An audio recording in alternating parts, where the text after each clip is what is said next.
They're calling it a ceasefire. The media is back in their echo chamber, patting themselves on the back for a peace that doesn't even exist.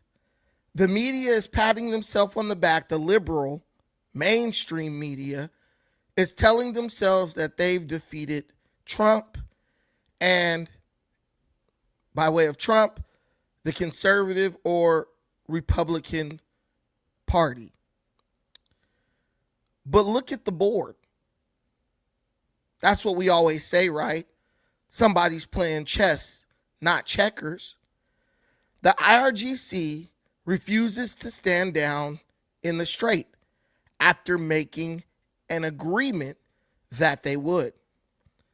And the UAE just sent Mirage jets screaming over Lavon Island to turn an Iranian refinery into a burning heap of nothing.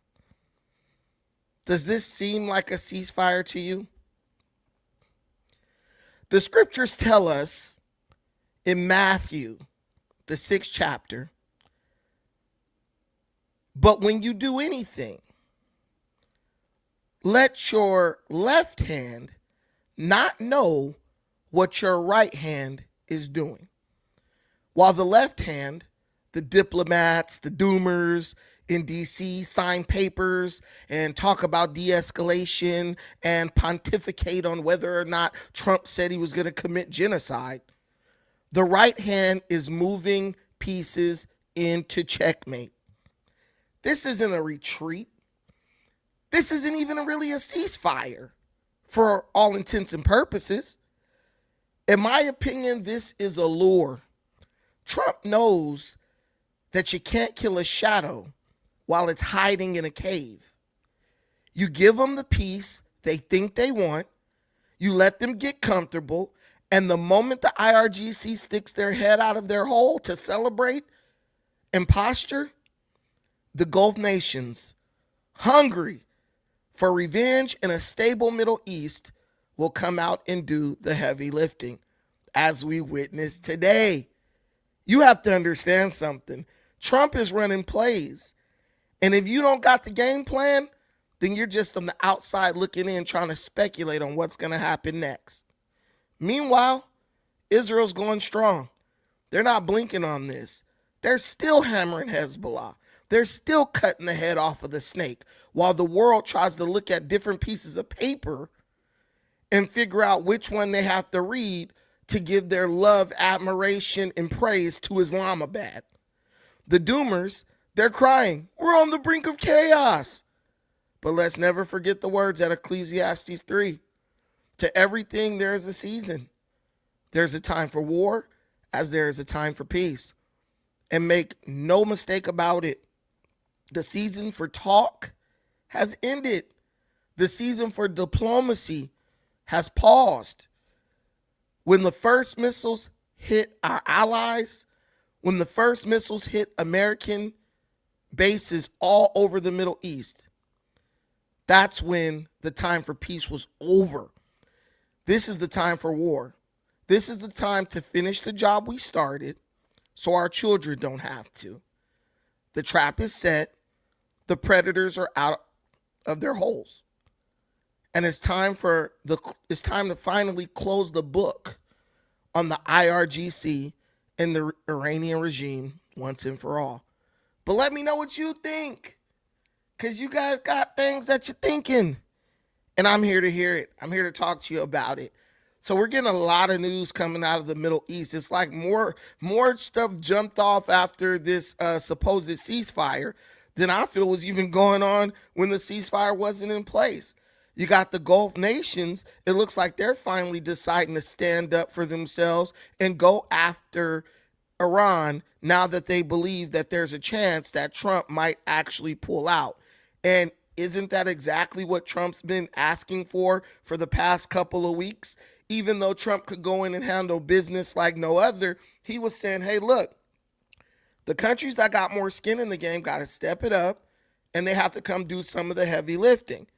And the minute it looks like Trump is ready to pull out, The minute it looks like Trump is ready to make a peace agreement with Iran, all of a sudden you have Gulf states attacking Iran, and now Iran is confused, and they're trying to whip their head around and can't do it fast enough because they don't understand why their neighbors in the Gulf are now attacking them while America is talking about negotiating peace.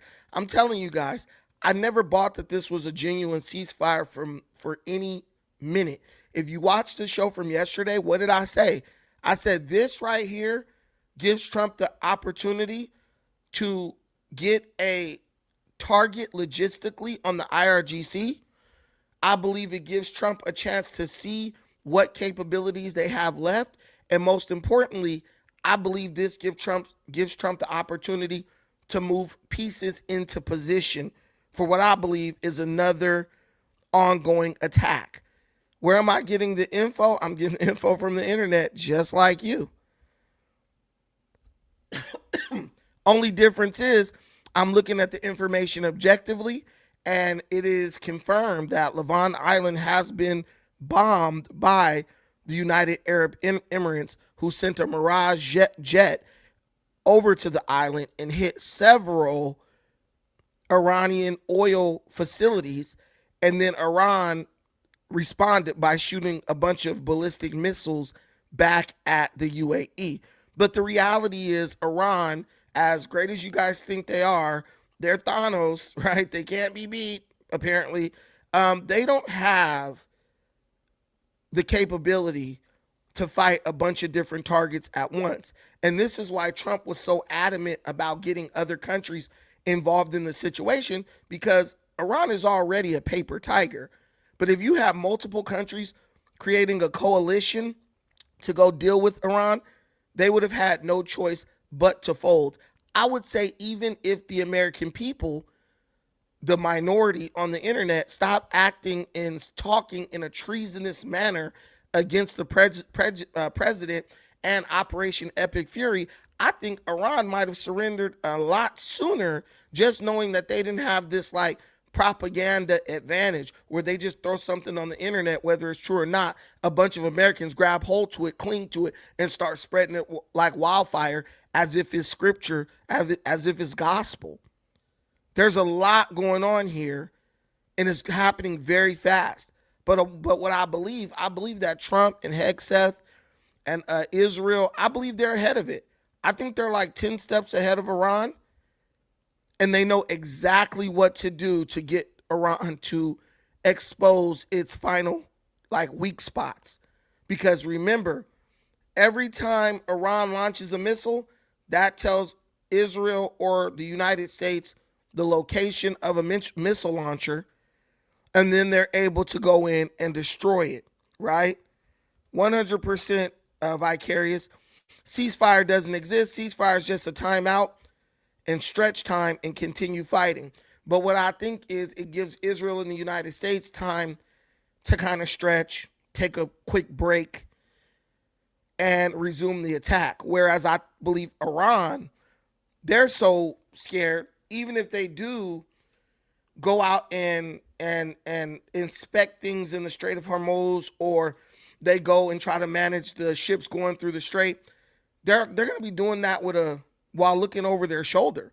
Because even though you have a ceasefire with the United States, that doesn't mean you have a ceasefire with Israel. That doesn't mean you have a ceasefire with the UAE. That doesn't mean you have a ceasefire with Saudi Arabia. But my question to all of you is, what do you think? Do you think we need to just go ahead and get the job done once and for all? Or do you believe that there can actually be peace agreements negotiated with a terrorist regime? Me personally, I don't believe that. I 100% do not believe that the IRGC has any intention of actually making peace. I believe that when they say they're willing to talk, that's just them trying to buy time so they can figure out what they want to do next. That's just them buying time so they can go and hide a couple rocket launchers somewhere, or deliver some ordnance over to a facility that might have the launchers but doesn't have the ballistic missiles. Man, you can go look, go Google it just like yourself. Like do it like you do everything else. Or you know what I do? I give people the link. If you want to come up here and argue, come on up. But don't be trying to argue from the comments, bro. Because what I'm learning about people is they can say a lot of people are brave behind the keyboard. But once you want them to articulate and communicate what their argument or their position verbally, they have nothing to say. I did my research. Go do your own damn research and then find an opposing view, and then we could talk about it. So, kaboom. Also, America's the biggest terrorist regime. This is a lie. This is a lie. But y'all can say anything. And you know what? Me personally, I'm tired of apologizing.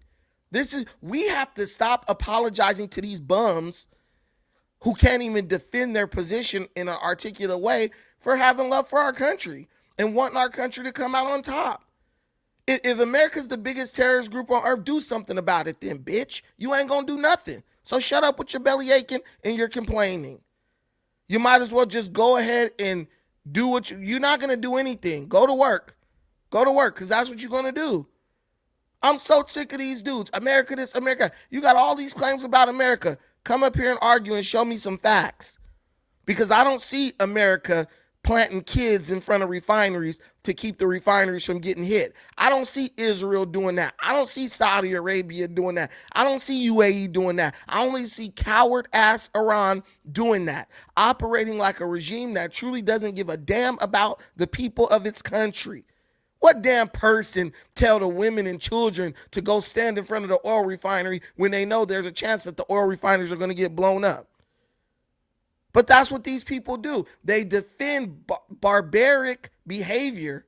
They defend sadistic behavior and then try to project that onto the United States and Israel. United States and Israel are going to do what they do for whatever reason they want to do it.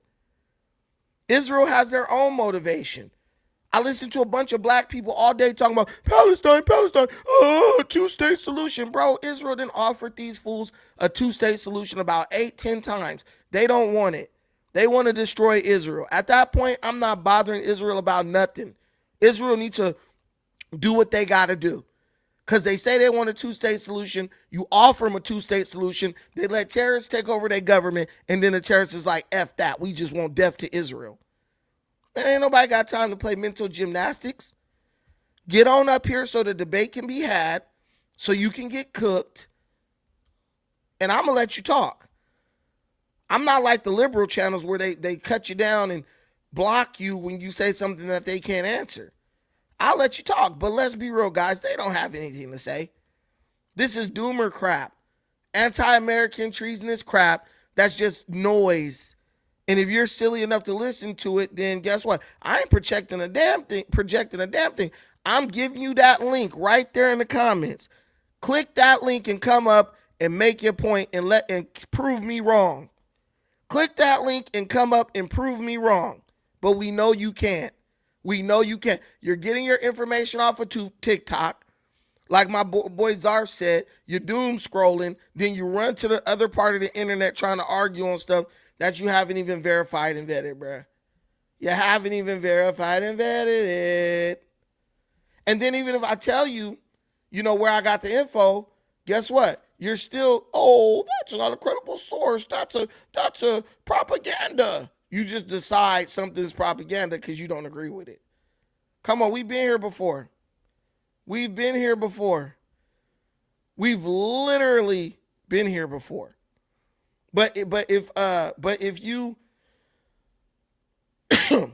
if you must know, Council of Foreign Relations, Turkey Today, Qatar News Agency, The Times of India, Axios, Middle East Eye, and one Global News, and then one source is Wikipedia. You got all the sources. Go check it out.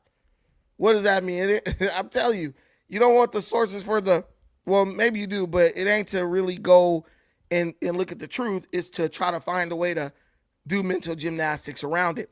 But what's crazy, what's absolutely crazy, guys, is that now, as Trump keeps telling people, the ceasefire, there's a ceasefire, It's like now all the other countries are realizing, hey, we got to do something, because they know this is their chance to actually defang Iran. And they know the minute America leaves the Middle East, that chance will be gone, right? So Trump did what he did to put some fire up under their ass. Because if he wouldn't have did it, guess what? They would have just kept sitting back, letting America do all the heavy lifting. This was a masterclass by Trump on how to get these bums, these so-called allies, to do something. And let me tell you something. Europe, they're totally okay with Iran being the dominant power over in that region, even over Europe. They don't care. They don't care, because they're like, hey, look, we just want the population to come in. Why? Because we want the tax money so we can keep stealing. That's all they care about. Taji Palmer, what up, dude? Oh, shoot, let me put my headphones on. I didn't realize I didn't have my headphones on. I'm just up here talking. Yo. Can you hear me? Oh, he left. They left. Yeah. Joshua, come prove that, Josh. Joshua. Come prove it, Josh. Trump is leading America to its doom. Okay, if Trump is leading America to its doom, what is the IRGC leading their people to? See, because there's people on both sides who don't like their country who are saying the same stuff. Trump is leading America to its doom. To this day, how many American service members have died? 13. How many Iranian officials have died? Like 60? What are you talking about? What are you talking about? Doom how and doom where? Name one missile that came down in America and killed a bunch of Americans. 100%. Zarth. Al Arabia news outlet too, Olarisha, yeah. But what I'm telling you guys is, how about instead of looking for ways to poke a hole in the facts, why don't you see how you can use the facts to benefit you and benefit your community?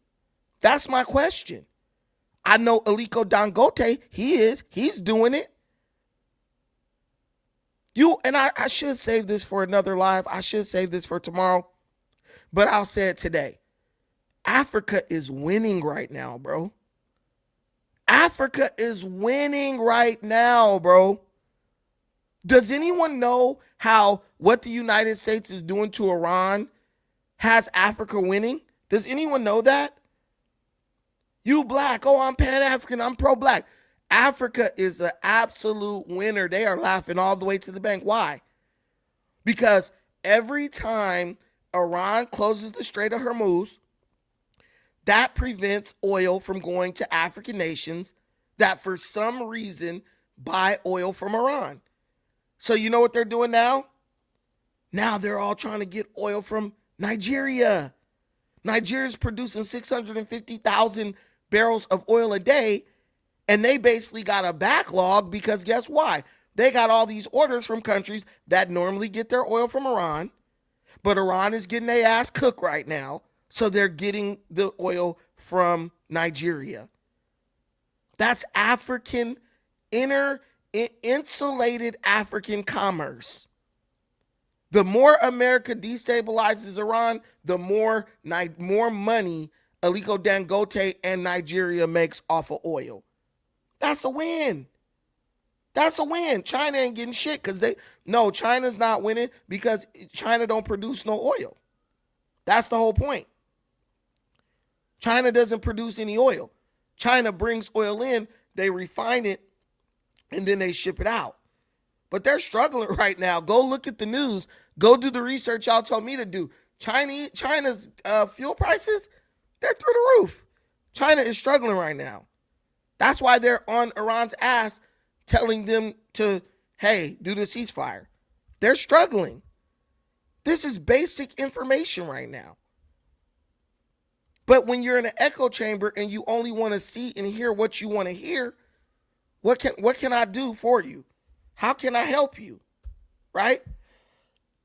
I got black folks using Israel as an excuse to root against America. And I'm like, but Africa's benefiting.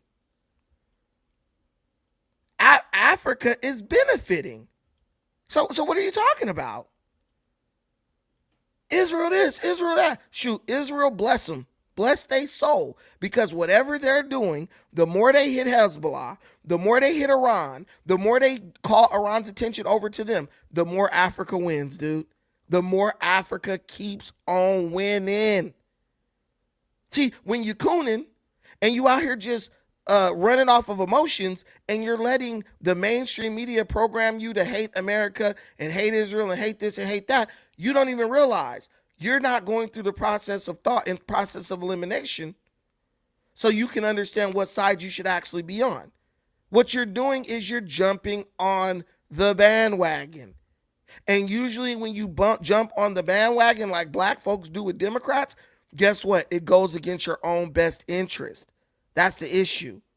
Why would I want Africa to stop winning so Iran could, I don't even know what the IRGC is planning on doing. What I'm telling you, my brother Zarth is here. Africa is probably going to go through rapid development without those terror groups getting support anymore on the continent. 1,000%. 1,000%. Listen, I agree with somebody saying I don't agree with either side. Me personally, I agree with the side that benefits America, one, and I agree with the side that benefits Africa, two. Why? Because I got economic interest in Africa. I got businesses over there. I got people I care about over there. You know what I'm saying? So I want them to win. And most importantly, I want Africa to do business in Africa. Why are African countries buying oil from Iran when you got Nigeria pumping out plenty of oil to handle Africa's needs?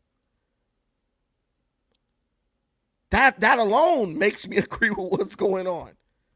It's not a thing that takes a lot of deep thought. Do you understand? It's not something that takes a bunch of deep thought. Hey, what benefits me? What doesn't benefit me? That's it.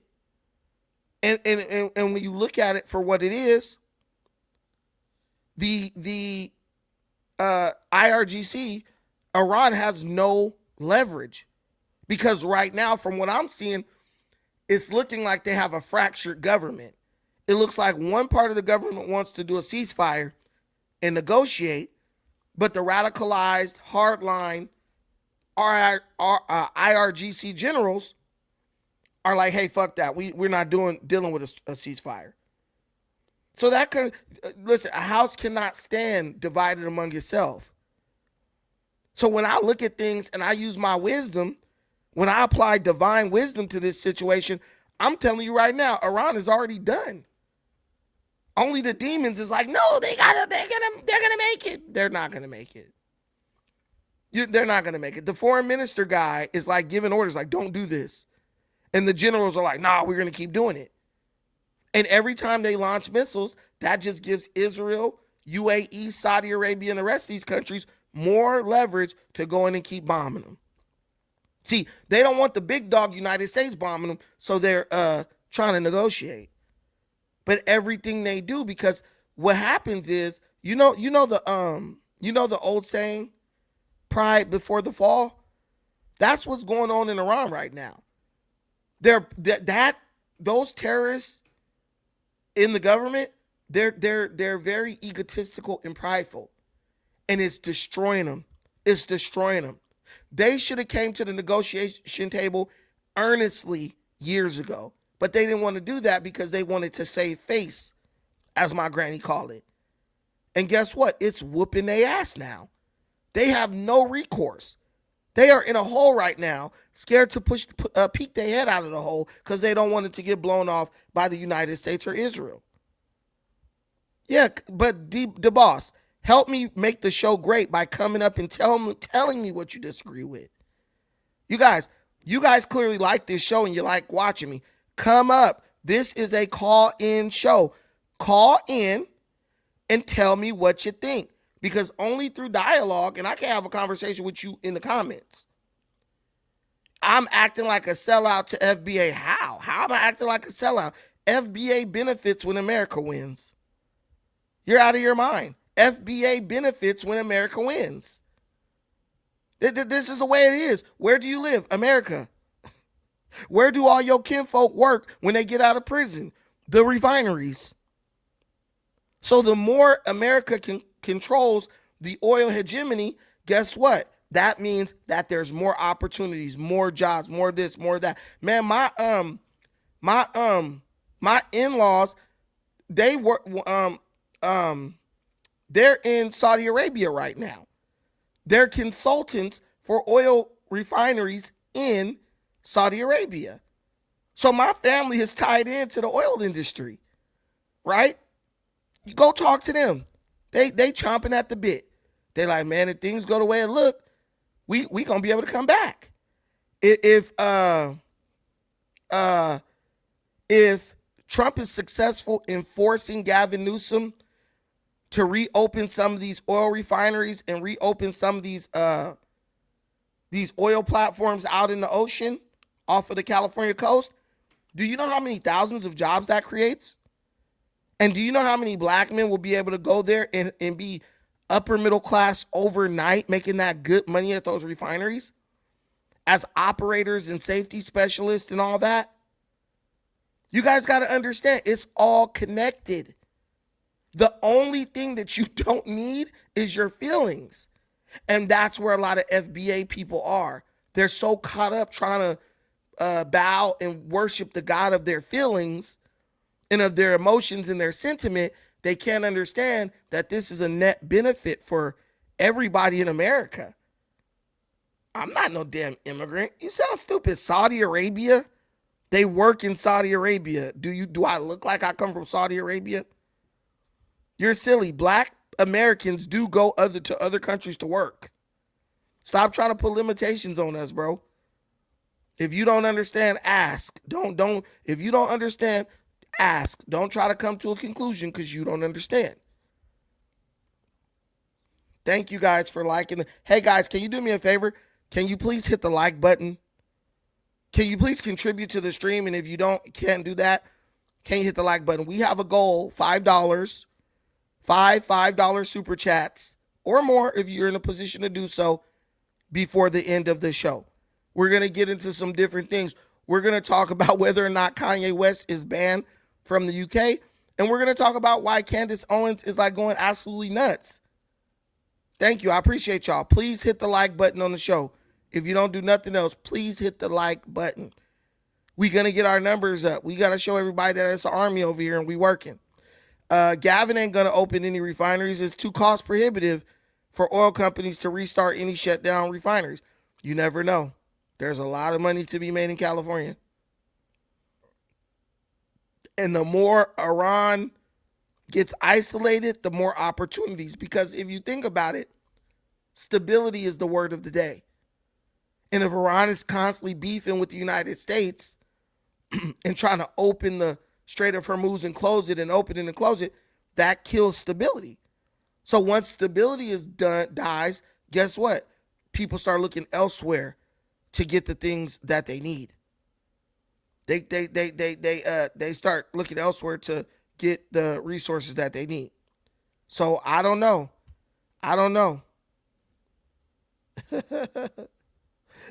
The whole thing is that we have to put ourselves in position to be successful as a country and as groups of people.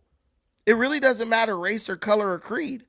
All just as Americans, put yourself in a position to where if things go the way we want them to go, you'll be able to take advantage.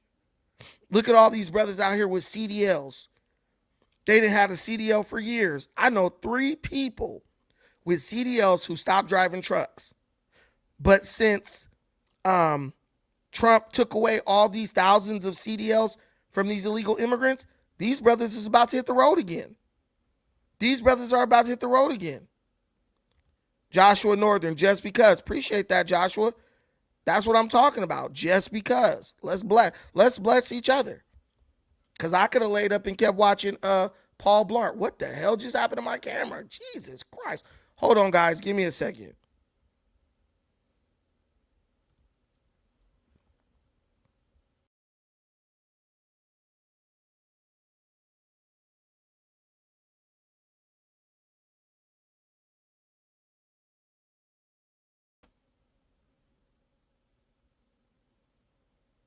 I don't respect the show because I don't know what he's thinking. Bro, you're wild with that. You're wild with that. This is probably one of the few shows where you could actually come up and be like, "Yo, what are you thinking?" And they're like, "I don't know what he's thinking." Come on, babe. Come on, babe. Yo, What's up, my TSM, man? what up? What's the deal? Are you doing good? Can you hear me? I'm doing real good. Good. It's funny when you mentioned that now it took like some CDL from the immigrant. Now they can find a job doing like a truck driving stuff like Yeah, that. take the CDL from your people. Yeah, but it's funny because I understand what you say, but America, especially now, people have this cancel culture. So like they don't know what they want, really. Like they critique Trump, but at the same time, Trump sometimes is doing some good thing for Americans. But they can see it because the thing is like what Trump himself is a confusing person. You know what I'm saying?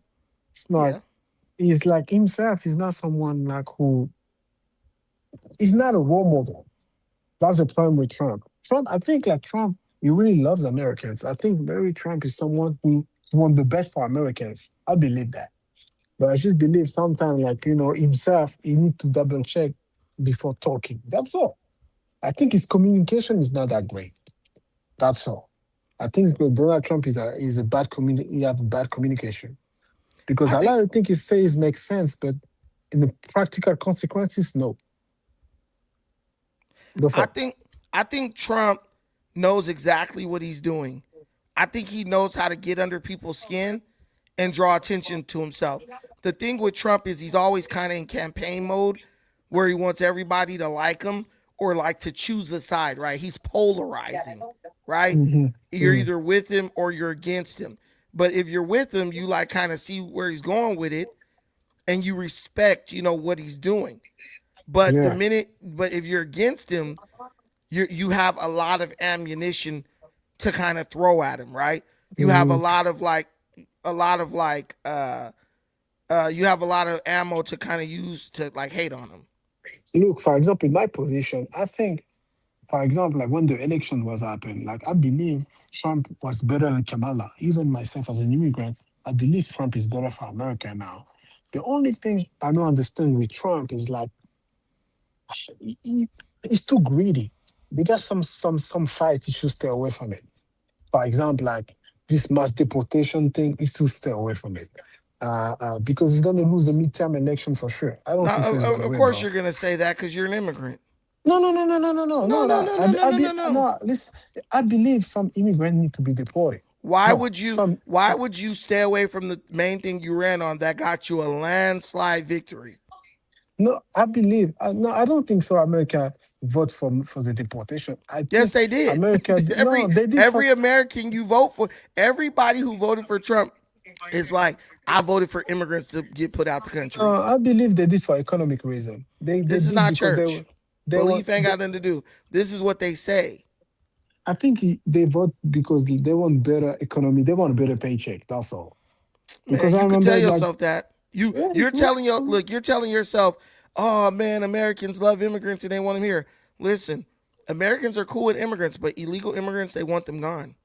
yeah, that makes sense. That makes sense. Okay, If you so hear, that's yeah, you was got a Trump's point. Yeah. strongest point. Yeah, but the thing is, in the practical consequences, it's not easy to do without hurting Americans. You get what I'm saying? That's the issue because I saw like even 2 days ago, they got some woman, a wife was a military. She tried to make a military ID and she got arrested while she go visit his husband as a military. Okay, And so what that's does that not have to good do for with the me? no, no, what I'm trying to Don't that's not no American care about that TSM. You look huh? at things from an immigrant perspective, and I look Mm, at things from an American's perspective. And what I'm mm, telling you is, don't no American care about that lady getting arrested. mm. They don't It's, care. They'll so Americans will. This is what you're falling for. mm, Americans will pretend to care about something if they think it furthers their agenda. You getting okay. It's called virtue signaling, bro. The Oh, I got same you. woman who will go fight ICE over illegal immigrants wouldn't even let an illegal immigrant come in her house. That's a fact. Yeah, you're right. It's like, yeah, yeah. Go, It's like go. at We at live the in front LA. black. We live in Yeah. LA. Go to Beverly Mm. Hills and walk around and ask for a cup of water. Go knock on door to door. Hey, can you give a cup of water? Bro, the cops will be there within 10 minutes trying to arrest your ass. It's true. It's true. No, I get your point, bro. I get your point. But what do I'm you just think? saying. You think he's gonna win the midterm election? I think there's a strong chance for Republicans to take the midterm elections For real? because, yeah, because you have to understand most Americans don't care about the war. Like you said, most Mm, Americans care about economics, and mm, the last the last administration, they left such a bad taste in people's mouth. People are like, I'm either not going to show up and vote at all, mm, or mm. I'm going to just grin and bear it and vote for Republicans. Nobody Okay. wants Democrats in office. And then if you look at the Democrats from the cities like Abigail Spanberger, uh, I'm not Vivek, Zoran Mamdani, right? Mm, If mm, you look at these people, uh, they're showing people firsthand. Brandon Johnson, they're showing people this is what you're gonna get if you vote Democrat, and mm, people care about their wallet more. And basically, I don't know about you, but tell me if this is true. Basically, the message I'm getting from Democrats is this: they're gonna run on affordability. Once they get elected, they're gonna try to tax the rich. The rich are gonna leave, and all those taxes are gonna fall on the middle class. Would you mm, say that's true? mm. Yeah, yeah. No, of course. No, the Democrats' ideology is bullshit. I'm agree with you. The Democrat right now is fucking mess, bro. And I just people, go ahead. Go ahead. yeah. To me the LGBT community took over the Democratic Party. Whatever they're saying is for LGBT. Even like if everything is gonna happen, the LGBT community is taking advantage of it. Look, LA. If you come to LA, most of the people, they are black people who don't have a job. Most of them are gay because they take advantage of a lot of LGBT law, a lot of LGBT favor. So the Democratic Party is over. Like to me, honestly, that's not what America need right now, bro. So And, to me, and, yeah, go on. and here's the thing: they've made it like it's almost illegal to talk about the illegal immigration situation. If you even address Mm, it, you're a bigot, you're this, you're that. So what people are doing now, what you've created is a silent majority. You've created a large group of people who are too afraid to speak out publicly about something, but they will go mhm, in that booth and vote either for or against it, right? You can't mm, talk about the gays. You can't talk about the trans. You can't talk about the illegals, right? So yeah, where do they go to hurt the illegal trans and the gays? They go to the voter booth. it's See? true. If But we keep Trump in, that hurts them. We keep the Republicans in, that's like your only weapon. Go ahead. a lot of people don't know. But me, since I live in America for a couple of years right now, I always seen people getting deported. People get surprised like, oh, Trump is deporting people, but it's been deported for years, bro. Way before Trump. Obama did more than Trump. Obama did what? And you know that Obama deport more people than Trump. And people just like because Trump, people just don't like Trump face, bro. So just because he's white, he's blonde hair, he's like a stereotype racist pictures, people just don't like him. That's it. But I believe like so, Yeah, you know. the bleeding hearts are like they're dead now. We've been asked to feel sorry for these people for so long, and what has feeling sorry for them got us? Nothing. It got us damn near a civil war in our own country. When people see images like what they saw downtown LA, all those Hispanics trying to raid a federal building, that doesn't Mm, make people say, I want to help this situation. That makes people want to say, I want to empower the government to crack down on this shit harder, right? People don't mm, like seeing that because it makes them feel scared. And then people say, well, what if I get in an argument with a Hispanic person at the grocery store? Are they going to mob me and kill me the way they were trying to break up in that federal building? See, that was the problem. The mm, Democrats gaslit all the minorities so much to where the minorities were acting like savages. And it really hurt the Democrat Party because it made people scared.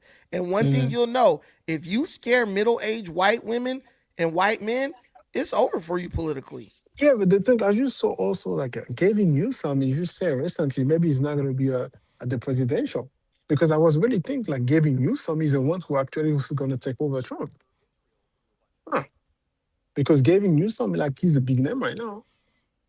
No, I mean no one's listen. If anyone votes for Gavin Newsom with the mess that he made in California, they're just out of Mm, their mind. That's just all mm, there is to it. mm, That guy will go down as he'll be like this one guy named Gray Davis. You probably don't remember Gray Davis. mm. Right now, Gray Davis is known as the worst governor in the history of California.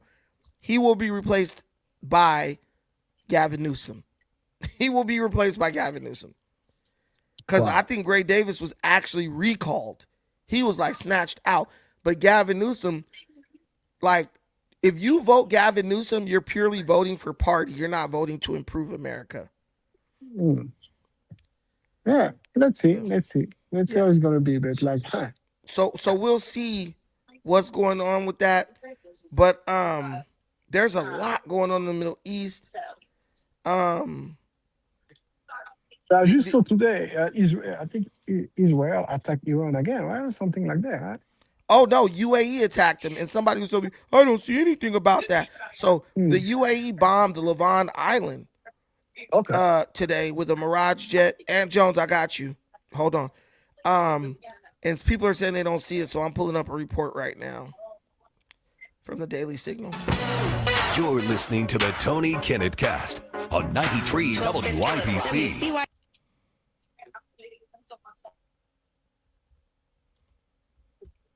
Pezekistan, Pezeka, who cares? Arguing that the United States needs to abide by a series of rules and also tell everyone else to abide by the ceasefire rules. So essentially, they're saying if the United States wants to keep the ceasefire, then the United States needs to order Israel to do a bunch of things. And then also needs to tell the Gulf states, the other Muslim countries in the area that Iran has been firing missiles at, to do a bunch of things. And by doing that, Iran will think about maybe sort of kind of honoring the ceasefire agreement. Now, this is kind of cut across the grain in a rather interesting way, not first by Israel, but by the United Arab Emirates. So the UAE allegedly launched a strike earlier today on at least Levant Island. Levant Island is in the Strait of Hormuz. It is right near, again, that small bend point where so much of the total tonnage that can flow through is reduced to just a 30-mile span. Sure, a heck of a lot wider than the Suez Canal, but there are a heck of a lot more weapons that could be pointed at you through that particular small point, that bend in the strait. And it's through that particular point that would give the United Arab Emirates, at least, a rather curious motivation to go after not only a couple of refineries on Levant Island in the Persian Gulf, but also against possibly Siri Island, which is not too far off. And there's a reason that we suggest, at least on kind of the international front, that it's likely the UAE carried out this attack. Because the Iranian regime immediately released out through their Mizan state news agency that the UAE had carried out these strikes. And so in that kind of a situation, two things happen. First of all, you go to the country's foreign minister and you say, hey, did you do this?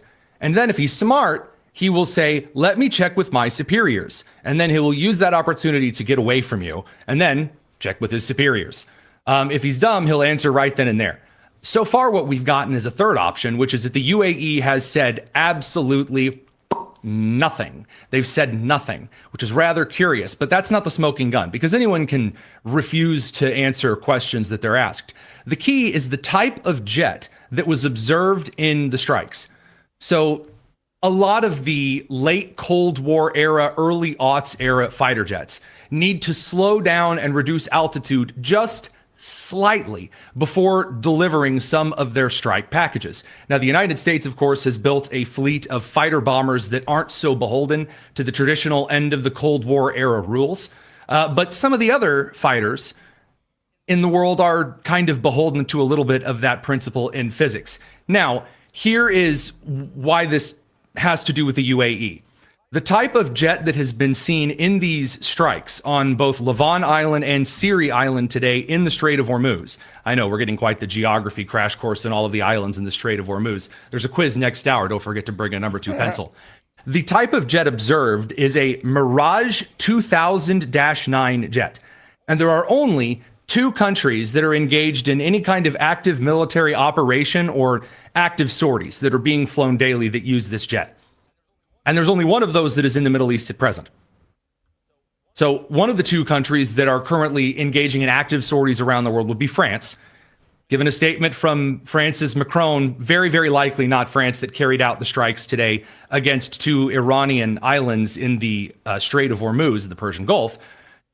It's probably the UAE. The UAE is the only other Middle Eastern country that even services the Mirage 2000-9 anymore.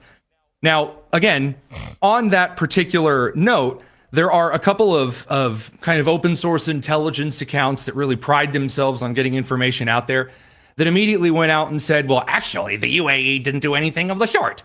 There's no evidence to suggest that they weren't a part of it. At this point, there is a good amount of evidence to suggest, if you're the only guy in the neighborhood, again, the plot of The Great Gatsby ends with the hit and run of an individual. The thing is if you didn't do it, you're going to immediately say, I didn't do it, because you don't want to deal with the ramifications of doing it. And it's easy to sort through news because right now, right, Iran is currently bombing the shit out of the UAE.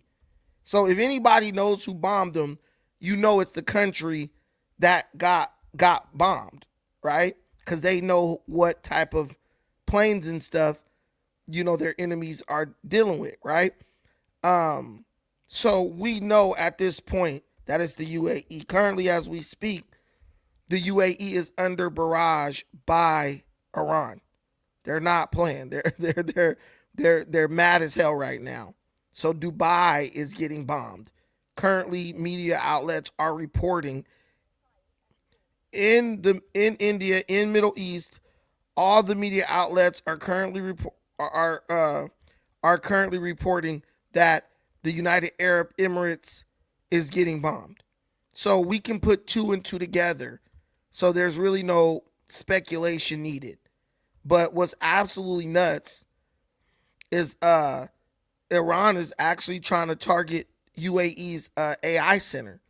And this is why you can't have countries that are like terrorist regimes, right? Because the whole thing with them is they feel like they have nothing to lose. They don't build anything. This is why they can always fight all the time, because they don't have anything to lose. They're living under rubble.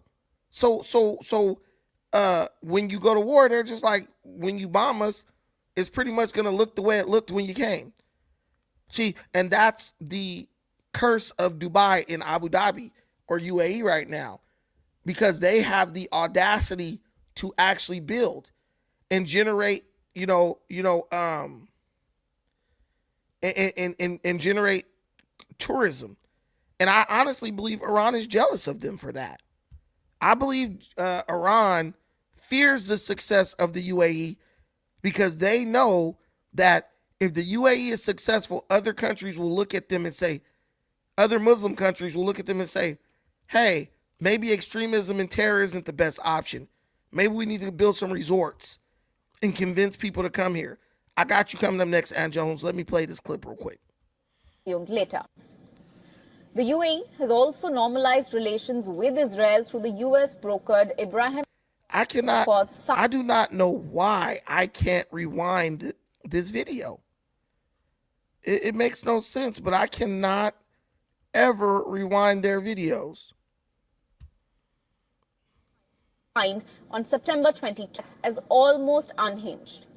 In an interview to ABC News, UAE's Minister for International Cooperation, Reem Al-Hashmi, said that events unfolding in the region were unprecedented, adding that it was surprising to watch Iran lash out at the very people who were calling for de-escalation and dialogue before the war even began. While UAE is well-equipped and well-financed, defense forces have intercepted most of the incoming barrages, these strikes have significantly impacted life across the Emirates. Residents in Dubai and Abu Dhabi have reported hearing loud explosions overheard due to daily interceptions, and missile alarms ring out on phones at all hours. UAE has also been taking action against filming and circulation of sensitive and unverified material. So far, 35 individuals have been reportedly arrested, including 19 Indians, for sharing allegedly misleading and fabricated content on social media. Iran has renewed its retaliatory attacks in Gulf and in Israel after new strikes targeted its leaders. Let's take a look at what's the latest in the ongoing war in West Asia. Iran expanded its retaliatory missile and drone barrage across the West Asia. An Iranian drone attack struck near the U.S. consulate in Dubai, starting a fire but inflicting no casualties. The attacks came a day after strikes on the U.S. embassies in Riyadh and Kuwait City, as Washington ordered diplomats to evacuate. Interceptions lit up the night sky over Jerusalem late Tuesday as constant rocket salvos from Iran continued. Non-stop Iranian missile fire has sent residents in various areas in Israel in and out of shelters throughout recent days. So you pretty much get an idea of what's going on over there. Iran is just doing what Iran does. They're bombing everybody. They're running around like a chicken with its head cut off. They can't fight everyone. See, and that's, they're being exposed. So now other countries in the Gulf, they're brave enough now. They've gotten the courage to go at Iran. And then when Iran goes back at them, they'll say, okay, that wasn't so bad. Let's go at them again. So if you can get UAE, Saudi Arabia, Israel, and a couple of other countries going at Iran won't even be able to deal with them. And that's what they're trying to, I believe that was what Donald Trump was trying to create when he said, oh, we're going to do the ceasefire. But now Trump is back talking shit again. Go ahead, Ann Jones. What's the deal? Yeah, what up, man? I'm chilling. What's up? Yeah, this some bullshit, man. You know what I'm saying? I mean, Trump, I mean, listen, man, he need to stay off the Truth Social. The generals, Pete Hegseth, they need to stop giving interviews, man. You know what I'm saying? I'm tired of hearing what you doing or what you gonna do or what you done did, man. You know what I'm saying? When you fighting a war, man, you gotta fight a war so you can dictate the terms, man. Maybe Trump needs to find him a good war consigliere, like, you know what I'm saying, like what's his name, Michael Corleone told Peter, like, yo, you're not a wartime consigliere, man. And this is like the bottom line, man. Yo, listen, man, all this, I'm gonna give you 2 days. First it was last week. Okay, I'm gonna give you to April 6th. Then you come back again and talk about I'm gonna give you 48 hours. Now we on some 2-week ceasefire, man. Come on, man. You gonna finish the job or you gonna finish the job, man? And you know what I'm saying? The best thing to do to finish the job is either you're gonna take Carg Island or blow the shit up, man. You know what I'm saying? If you're gonna take the oil, nah, man, you know what I'm saying? Because you know what I'm saying? I'm tired of hearing about the markets, the oil prices. Half these people, you know what I'm saying, ain't even driving like that. And even if you pay a little extra $5 for gas, all right, what's the problem, man? You paying extra $2 for eggs and all of that other stuff. You ain't complaining about that. You know what I'm saying? Americans need to stop complaining. They too damn overfed. They too damn fat and lazy, man. You know what I'm saying? If you're gonna get a military a job to finish the mission, let them finish the mission, man. Stay off of Truth Social. You know what I'm saying? And stop trying to talk about, you make the art of the deal when it comes to economics, man. Not when it comes to war, man. You know what I'm saying? That's not your job, man. Get yourself a wartime consigliere, you know what I'm saying, and let them do the military planning, man. You know what I'm saying? Because all this, like, for all this whole conflict, man, I got a newfound respect for Israel, man. Them some big dogs over there, man. I ain't on no Jew loving or no Jew hating type of vibe. But yo, when they say they going in, man.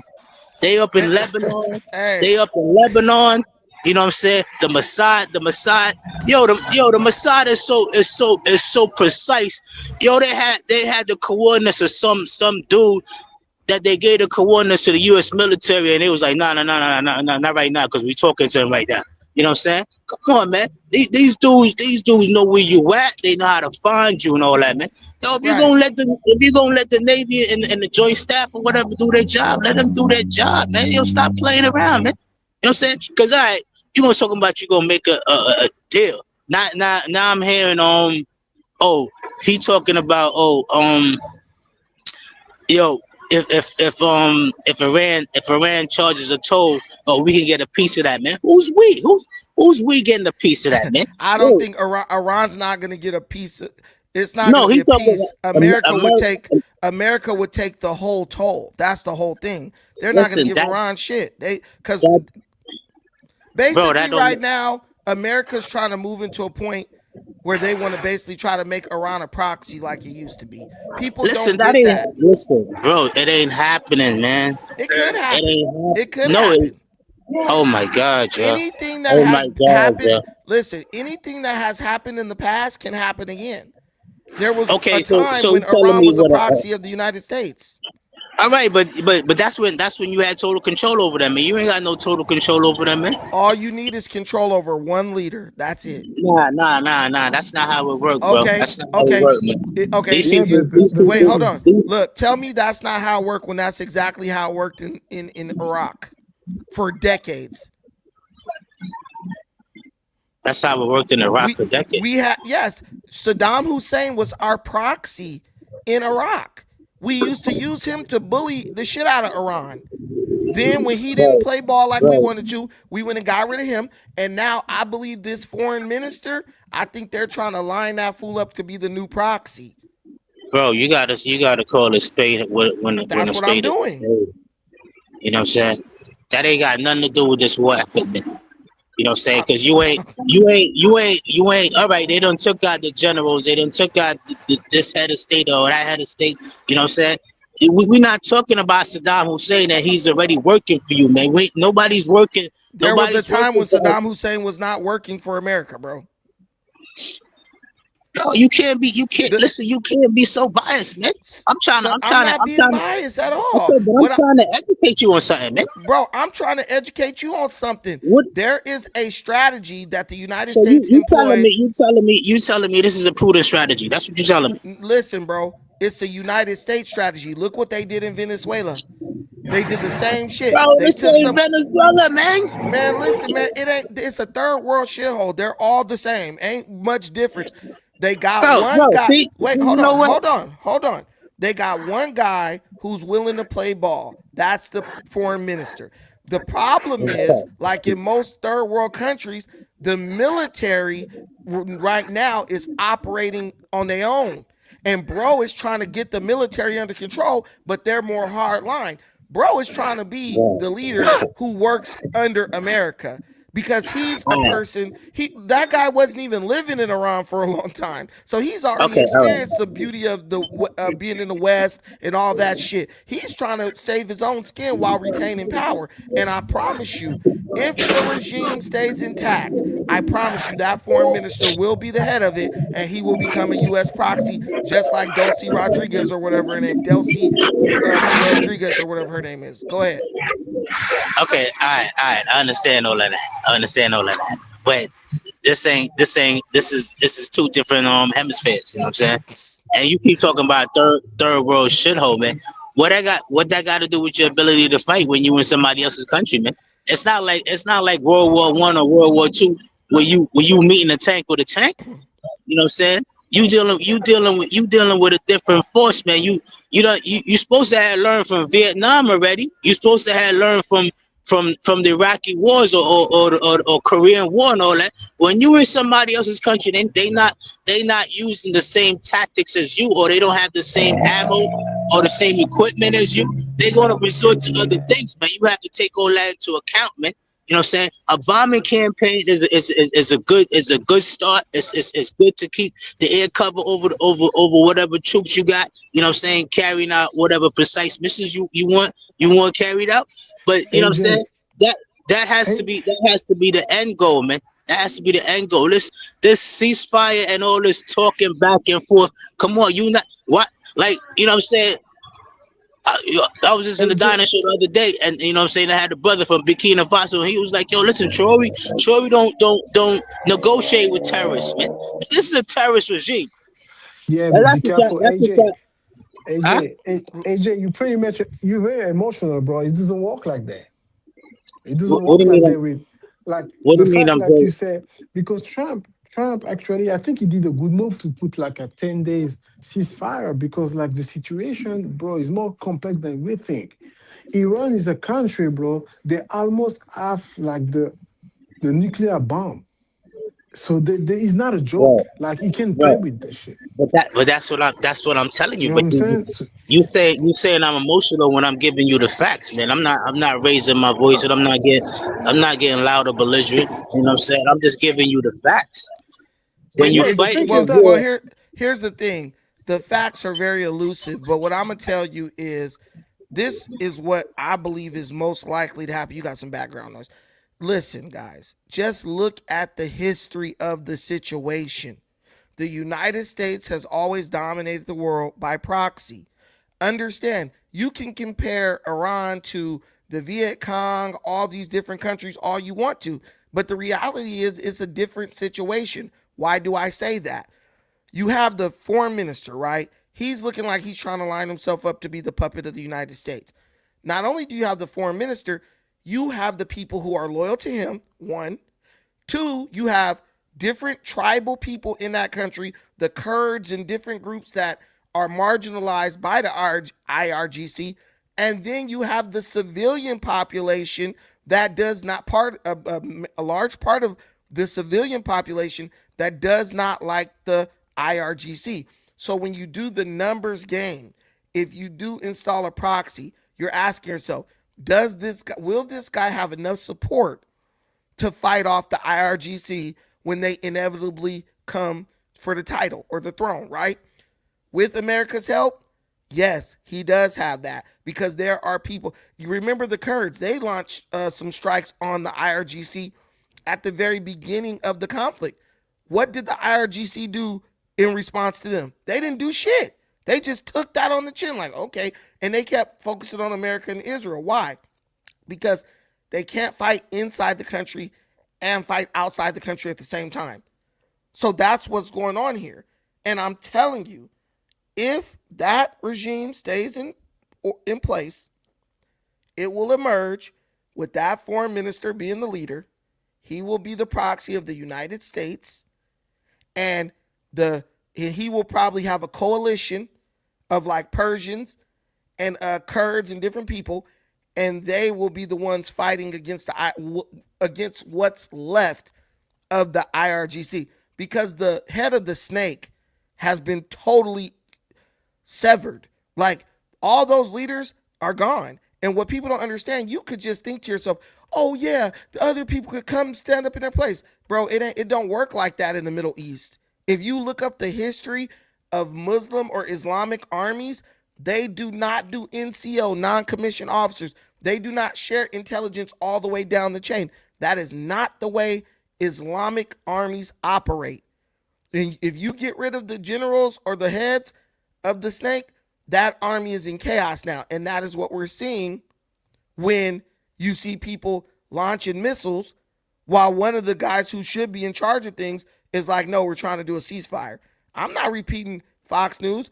You listen, old times low gago. You always talking shit, but you can't ever back it up. Come up here and tell me how I'm delusional, I'm going off the edge and all that stuff. You're dumb as hell. No one's delusional. What I'm saying is closer to the truth than the dumb shit you saying. Because, look, Ann Jones, let me tell you something. One thing I know is a motherfucker don't get... If you play a basketball game and you go down by 50, you do not have the other side right where you want them. And that's what these people are trying to convince us.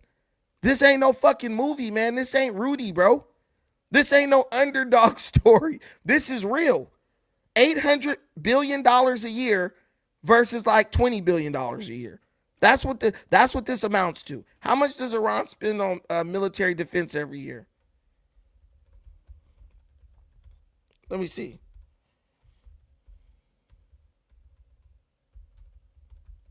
It's like when they say the United States is running out of missiles. Boy, if you think that the United States is gonna get on TV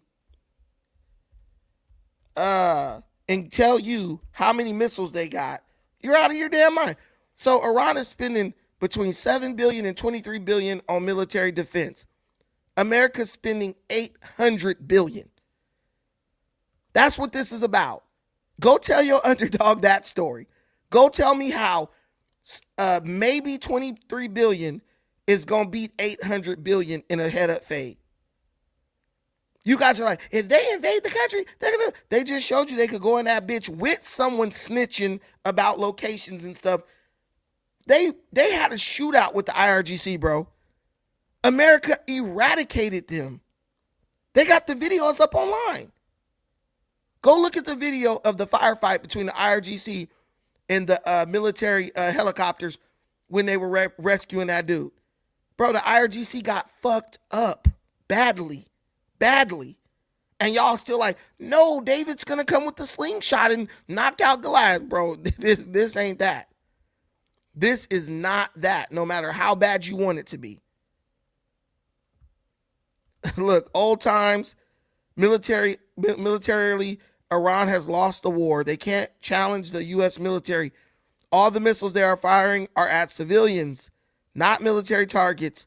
Iran has lost thousands of soldiers, U.S. about 15. These are the facts, and I'm sorry if the facts hurt you. But you should want the facts, whether they hurt you or they make you happy. But the fantasy, I'm not here for that. I'm not here to feed your escapism. I'm never going to be here for that. Like, you got to accept it for what it is. You also forget to mention something, Brandon. The thing also, like a lot of people, is like Venezuela. You know, Venezuela used to provide some gas to China, right? So Yeah, now, a lot. Most of it. And now the thing, Iran too also provide gas to China. So why Trump? I think Trump also provide the ceasefire because he knows,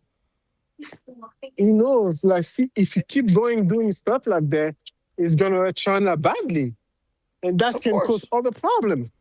It's not a joke. Like, China can really start the World War III, bro. It's not funny. People think, like, I just, people don't believe the World War III is coming next. Well, I don't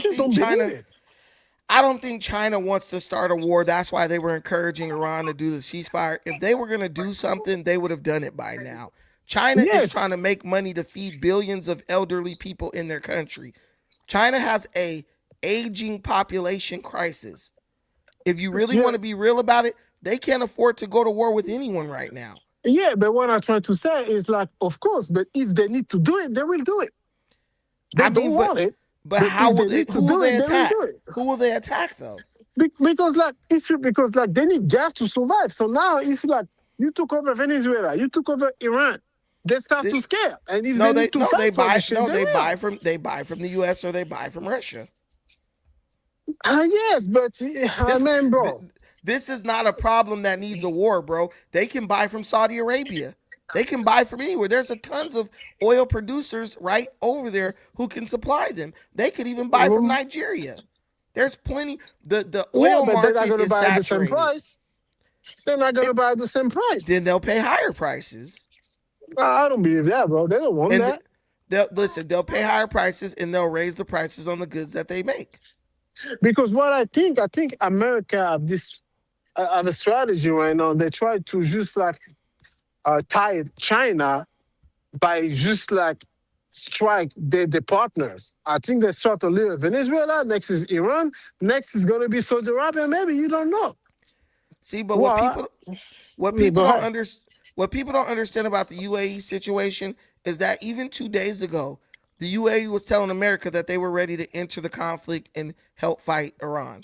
So they said that 2 days ago. So then now that they hit something today, they don't care. Because remember, when Iran first attacked the UAE vowed revenge. They were like, we will get you back. And I think this is that part. I think the United States is like, we're going to declare a ceasefire, but while we're declaring a ceasefire, you guys keep attacking them. See what I'm saying? This is a game. I'm telling you, this is a play by Trump. This is a play. We're going to, for the PR, we're going to say we got a ceasefire, but y'all keep going at them. I'm telling you. And I wouldn't be surprised if tomorrow Saudi Arabia attacks Iran, because they're like this. I'm telling you, this is death by 1,000 cuts right here. And Iran is not prepared. Let's see. Yeah, Iran is okay. Hey, you know what? At the end of the day, all this situation is tough, and in a couple of weeks it's gonna be more tense. And then, like I said yesterday, let's see how we're gonna deal with it. And I believe, the World War III is not far from us. That's what I believe it. Listen, man, you'll Brenda. be nice and safe in America. All right, Brenda, I'm out of here. Have a good night. All right, thank you. So this guy's talking about 17 bait. See, and these are the doomers right here. These are the doomers. This guy right here, Old Times. This is a doomer. Biggest blunder in American history. 17 U.S. bases gone. Billions of dollars in radar systems gone. Do you guys remember? Just remember, because we love to do revisionist history. Just remember that Iran sent like 10 oil-carrying ships to the United States full of oil. Remember, that was like a peace offering. That was the foreign minister guy who wants to be the proxy. He did that. Then remember, they told him they would let some ships through, and they did that. That's where he holds power. So what you guys are looking at, if you're like Old Times and you're not smart enough to see this, you're looking at a fracture within Iran. Half want to keep fighting until it's till the end, and the other half is like, dude, let's just capitulate and get back to making money and living rich. See what I'm saying? And divided like that, they're not going to be able to stand. They're not going to be able to keep going. And Trump knows that. That's why he's like, I'll negotiate with this part of the government while I let the little homies attack that part of the government, and then we come from behind and break their damn back, and it's over. Once he gets a deal with whoever he's talking to, they're going to authorize the United States to go in there and knock shit out. And he's going to say, well, we'll go in there and knock them out, but y'all got to make sure that the shit stay like it is. This happens all the time in regime change, y'all. This is like a movie we've seen 1,000 times. So there's nothing to even speculate on anymore, because now you are in the final inning and you're up by 50. You're in the fourth quarter and you up by 50. We know how this is about to play out. Notice something. Let me ask y'all a question. Where's the new Ayatollah? He's in a coma. And disfigured. Who's the leader? They don't even have a leader. So they're just the generals are just doing what generals do, fighting until they got nothing left to fight with. Let me do this.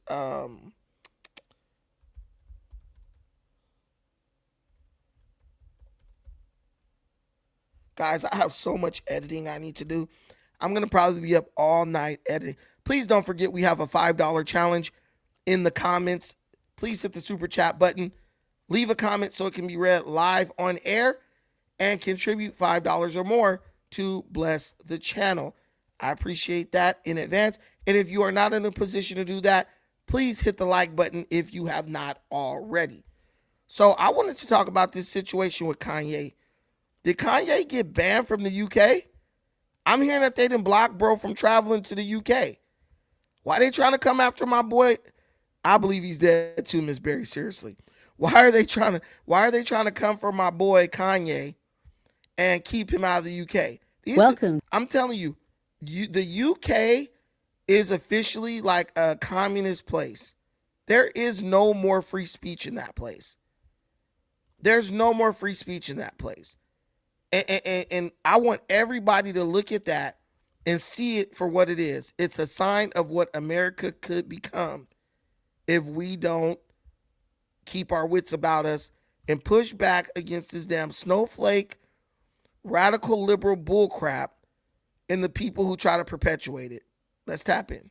Welcome to the Global News Podcast from the BBC World Service. I'm Valerie Sanderson, and with me is our music correspondent, Mark Savage. So, Mark, today we're going to be talking about Kanye West, who's been barred by the UK government from coming here. He was supposed to headline a music festival in London. Tell us what's happened.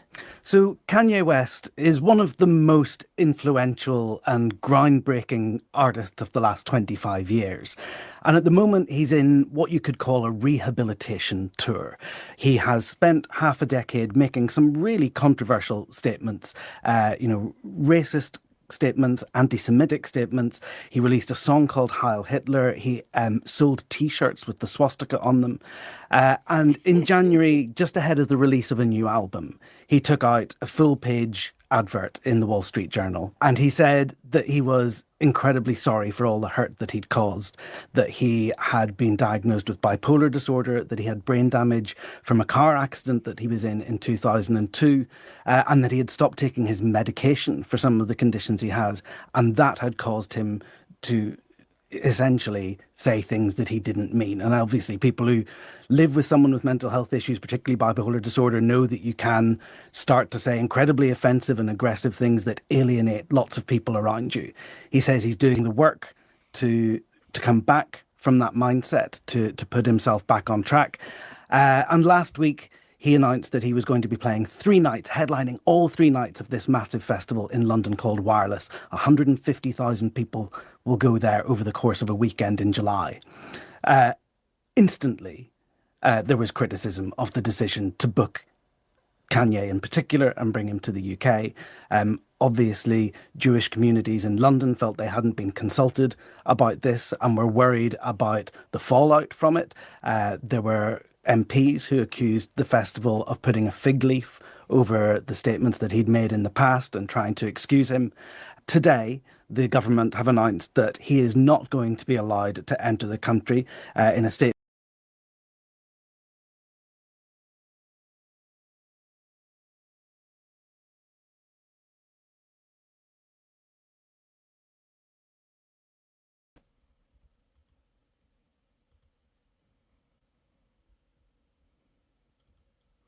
Hey, all I'm going to say is this dude Kanye is playing these people like a damn fiddle. 100%. Kanye is playing these dudes. Kanye, in my opinion, has figured out how to play this woke game. I come out, say a bunch of offensive shit. That means when I release my album, a bunch of white people going to go through, and a bunch of like white, black, Asian, whatever people, they're going to go listen to my album. You know what I'm saying? They're going to buy it or go listen to it to get me streams and whatever. To hear if I say anything racist in any of my songs, that's going to get me millions and billions of streams. And then I'm just going to back off and apologize about it. Oh, I'm sorry. I'm dealing with bipolar disorder. I got mental illness from the crash I was in freaking over 20 years ago. Even though following that, I made some of the most intelligent, eclectic, deep, poetic music in history. Bro, he figured this crap out, man. And I'm telling you, like, you got to learn how to harness the rage and use it in your favor. See, my problem is I'm too honest. My friends tell me all the time. They're like, dude, you need to just tell these people what they want to hear so you can make like hundreds of thousands of dollars a year on social media. But I still believe that if you give people the facts, they will do the right thing with them.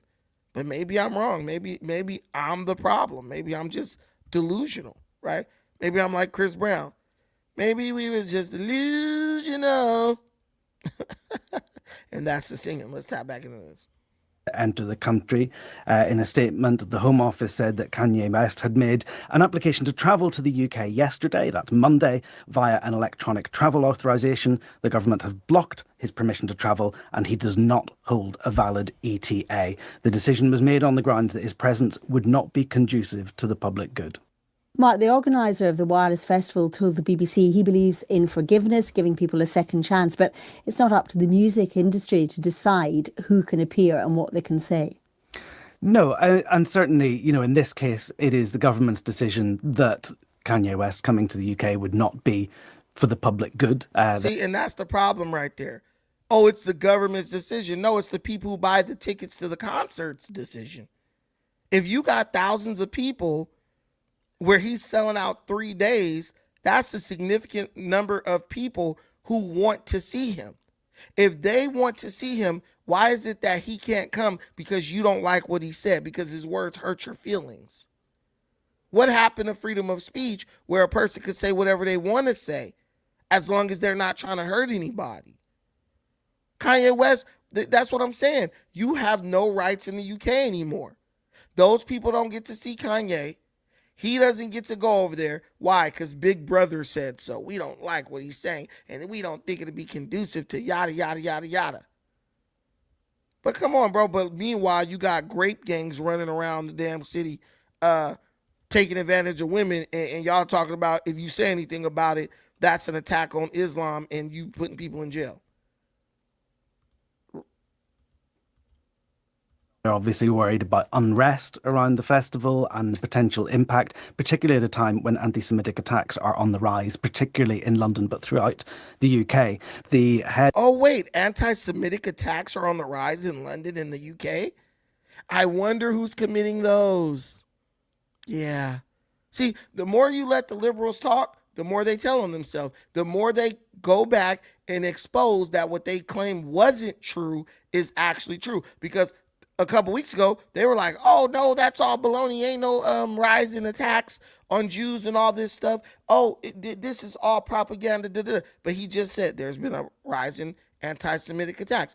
So is there any coincidence that the rise in anti-Semitic attacks directly coincides with the increased influx of a certain group of immigrants into the country? Something that makes you think. I got you after this, Ant. Of Festival Republic, which is the promoter that puts on the Wireless Festival. He's a man called Melvin Benn. His point was slightly different. He's someone that has experience of mental health. He said to the BBC he'd lived with someone with severe mental health problems for more than a decade. And he said it's not something that disappears overnight. People suffer psychotic behaviour and bipolar behaviour for many, many years, and you have to take that into account. The question of giving Kanye West a second chance, though, is slightly disingenuous because he's had a second chance and a third chance. And on several occasions, he has doubled down and gone back to behaviour that, has caused people a lot of distress and has been, widely criticised and condemned. Yeah, because it sells records, fool. Go ahead, Ant Jones. What's the deal? Yeah. I see you on your Kanye West bullshit. But let me say something, man. This is my problem with white folks and black folks, man. I think we talk too much, man. You know what I'm saying? I mean, it's somebody's always trying to explain something and take you around the mulberry bush. You know what I'm saying? And give you this word salad. All this is unnecessary, man. You know what I'm saying? But I guess it's just a topic for these people to talk about and get money. But Kanye West is a certifiable idiot, you know what I'm saying? But I really don't have too much to say about that. But I was just trying to make my point, man. Listen, man. I understand certain things, and I'm not, like I said, I don't know all the information because I'm not up in the war room with these generals or whatever. But you can't take people lightly, man. And like, let me give you an example. The Romans before Hannibal went to war with them and invaded them, and then didn't finish the job, which cost Africa dearly. You know what I'm saying? The Romans used to walk around every day, talking about Carthage must burn. Every day, every time a Roman will meet another Roman citizen, it was like Carthage must burn. That's how they used to greet each other every day in the morning, man. Every day, man. And when Hannibal went up in there and was playing around with these people doubled back, burned down Carthage, got themselves a strong ass empire, and held that whole of North Africa and conquered damn near the known world at the time, man. You can't play around with people, man. And when people say something, they mean it, man. You know what I'm saying? You saying, oh, it's just the IRGC, it's just a certain faction of people. We don't know because we not privy to the information, man. There's 90-something million people up in the country. You can't tell me just 2 million people just hate America. You know what I'm saying? Regardless of how many sins or how many things we done did, man. This is serious times, man. I'm not even just focusing on Iran, man. These Muslims, these Arabs, man, they understand. They listen, man. We used to control this world, man. You know what I'm saying? The Ottoman Empire, they used to run wild. You know what I'm saying? We have to go according to historical contexts, man. Everybody had their time. Everybody had their share. Sometimes people double back, and you know what I'm saying, and come back stronger than ever, man. You know what I'm saying? The white man, besides the Roman Empire and besides the Greeks or whatever, you know what I'm saying? If you're talking about this modern white man, you know what I'm saying? He ain't been holding power that long. He ain't been holding power that long. What, 300 years, 400 years at the most? You know what I'm saying? It ain't been that long, man. I'm just me as a black man living in America. I'm just trying to buy some time, man. You know what I'm saying? If I could live and have my generations live, you know what I'm saying? I would like to see us in a different situation, in a different type of environment where I can be around more people like me with a like minded. Because I don't like this 50 million ideologies up here in America, man. I'm just going along to get along, man. But one time people feel this way, one time people feel that way. The Democrats is fighting against the Republicans, the liberals is fighting against the conservatives. You know what I'm saying? Sometimes people want to be gay, sometimes people want to be straight. There's a whole bunch of funny shit going on in America, man. The youth is going crazy. The youth is going crazy. The youth is out of control. There's no more discipline, man. And it seems like the black man don't want to take up the reign and say, listen, all right, listen, man. Okay, I'm here in America, man. Let me get the fruits of the labor or whatever, and let me try to pull myself away. You know what I'm saying? Because I don't want to be attached to this man in certain things and in certain ideologies. But no, he's just going along to get along, man.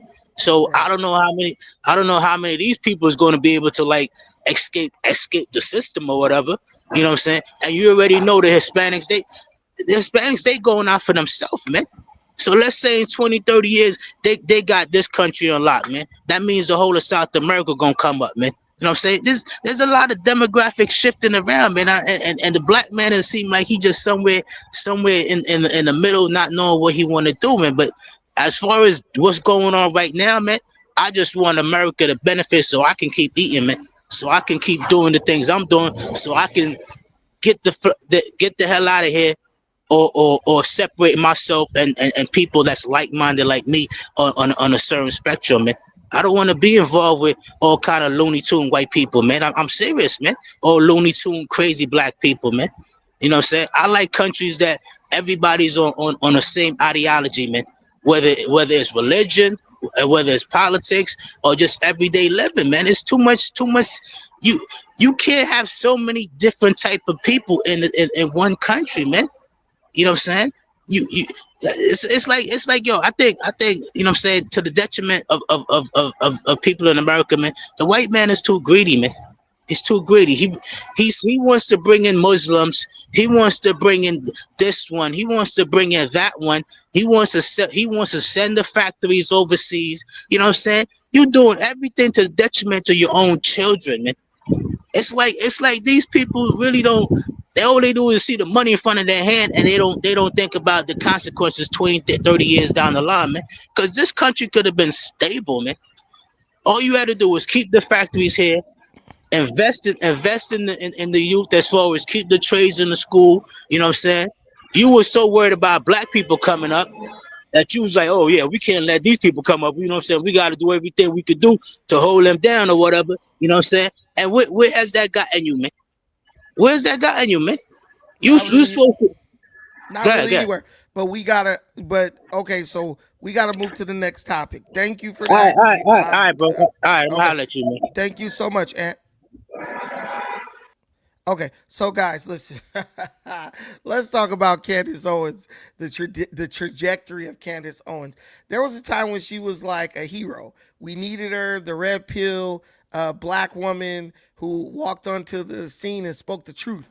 She spoke truth to power, as they say. She was exposing the Democrat plantation and giving a voice to a movement that was being silenced. She was sharp, she was witty, she was fearless, and she was someone who we consider to be like ours or a part of what we had going on. But if you look at today's landscape, April 2026, somewhere between the exit from the Daily Wire and the descent into what many are calling a fever dream of the extreme fringe, the mission changed. For Candace Owens, it's no longer about policy or the movement. It's about the Candace show.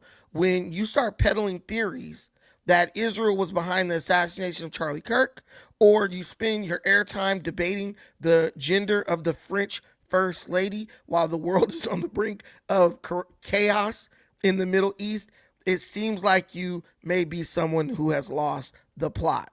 The hero we once knew, the lady who we once believed was fighting for the truth, is now what we would call a grifter. We see now she just fights for the clicks. People don't understand that Candace Owens went from a journalist in a media outlet, was at the Daily, which one is that, Shapiro? The Daily Wire? I forgot what it's called, but she was a journalist on a credible media outlet, and then she started her own gossip show called The Candace Show. So what people don't grasp is that now Candace Owens is not obligated to tell you the truth because what she's doing is not considered journalism. Understand that, right? So she has to keep it real, man. She doesn't have to keep it real. She can say whatever she wants because it falls under, entertainment. And that's why when I clicked into the Candace show and I heard this girl talking about celebrity gossip, I understood that I had to make a separation between what Candace Owens talks about on the Candace show and what Candace Owens talks about on a mainstream media outlet that in a news show, which requires you to maintain journalistic integrity. It's the same thing with Tucker Carlson. You know what I'm saying? You got to understand that Sugar Free and Dewan might be the same person, but you'll never catch them in the same room at the same time. Make the separation, people. Don't be dull. There's entertainment, then there's journalism. Candace Owens show, entertainment. Tucker Carlson show, entertainment. Fox News, journalism. Daily Wire or Daily, whatever she was on. I think Daily Wire, journalism, right? That's just the division. And even those entities have some entertainment in there too, right? But she's now transitioned from being a warrior for the conservative values that we all hold dear to selling division, chasing the most outlandish rabbit holes just to keep the spotlight burning. You can't claim to be a truth seeker while burning down every bridge with the people who built the movement alongside you. It's a tragedy. It's really hard to watch. Watching someone who could have been a generational leader settle for being a professional provocateur. And I knew something was up with Candace when I heard her talking about celebrity gossip, and she's being exposed as being a grifter. Now, will she come back into the fold of journalism? Maybe, but we're having a hard time with the advent of the internet separating grift from journalism. So let me give you an example of how we know Candace be grifted. This is a monologue, a montage of Candace Owens talking about the death of Charlie Kirk. We're getting close. It was Israel. It was this person. It was that person. Now she's going as far as saying Donald Trump killed Charlie Kirk for Israel. Like, Donald Trump killed Charlie Kirk. She's just getting more unhinged by the day, but she understands what gets the clicks. Check this out. Of Charlie Kirk. Getting close to something, keep going, and we are definitively getting closer to what took place on that day. Okay. And we are getting closer. October 1st. We're close. October 3rd. We are definitively getting October 10th. closer. We're getting close. 30th. We're getting close. Very close. Very close We're now. inching ever closer. Ever. We are Very. now, I believe, extremely close to November solving this 1st. thing. Extremely. As I get Now we're inch closer extreme. and closer to discovering the truth, I've got a feeling about that. We're close. We're getting close. closer to something, and that Closer. something is pretty big. Pretty big. I just sense that Pretty we're big. getting close. I sense that we are getting very close, and we senses are we're getting getting close. closer, getting Closer? very close to close something. We're to getting something. closer because we Closer? are getting close. We are definitely getting closer. Very close. We are very close. We are Yeah. close. We are dangerously close. Oh, now dangerously. Close to something. Dangerously now. And I think every day we are inching closer to killed. Okay, not just Charlie inching. Kirk. You know we're getting close. We're inching I ever know we closer. are. We are inching closer, a little closer to solving the A little Charlie closer. Kirk February murder. 3rd. I'm getting very close. Now the and 6th. we are getting very close. But I'm getting closer. I'm getting Sure you are. real close. Real I'm close. with you, Candace. You are close. We are close. We are- and we we're are getting close. closer. Are you close? We get closer. We are getting close. But Wow. Are you close? I think she's really. She spent a year telling y'all that she's getting closer to finding out who got Charlie Kirk killed.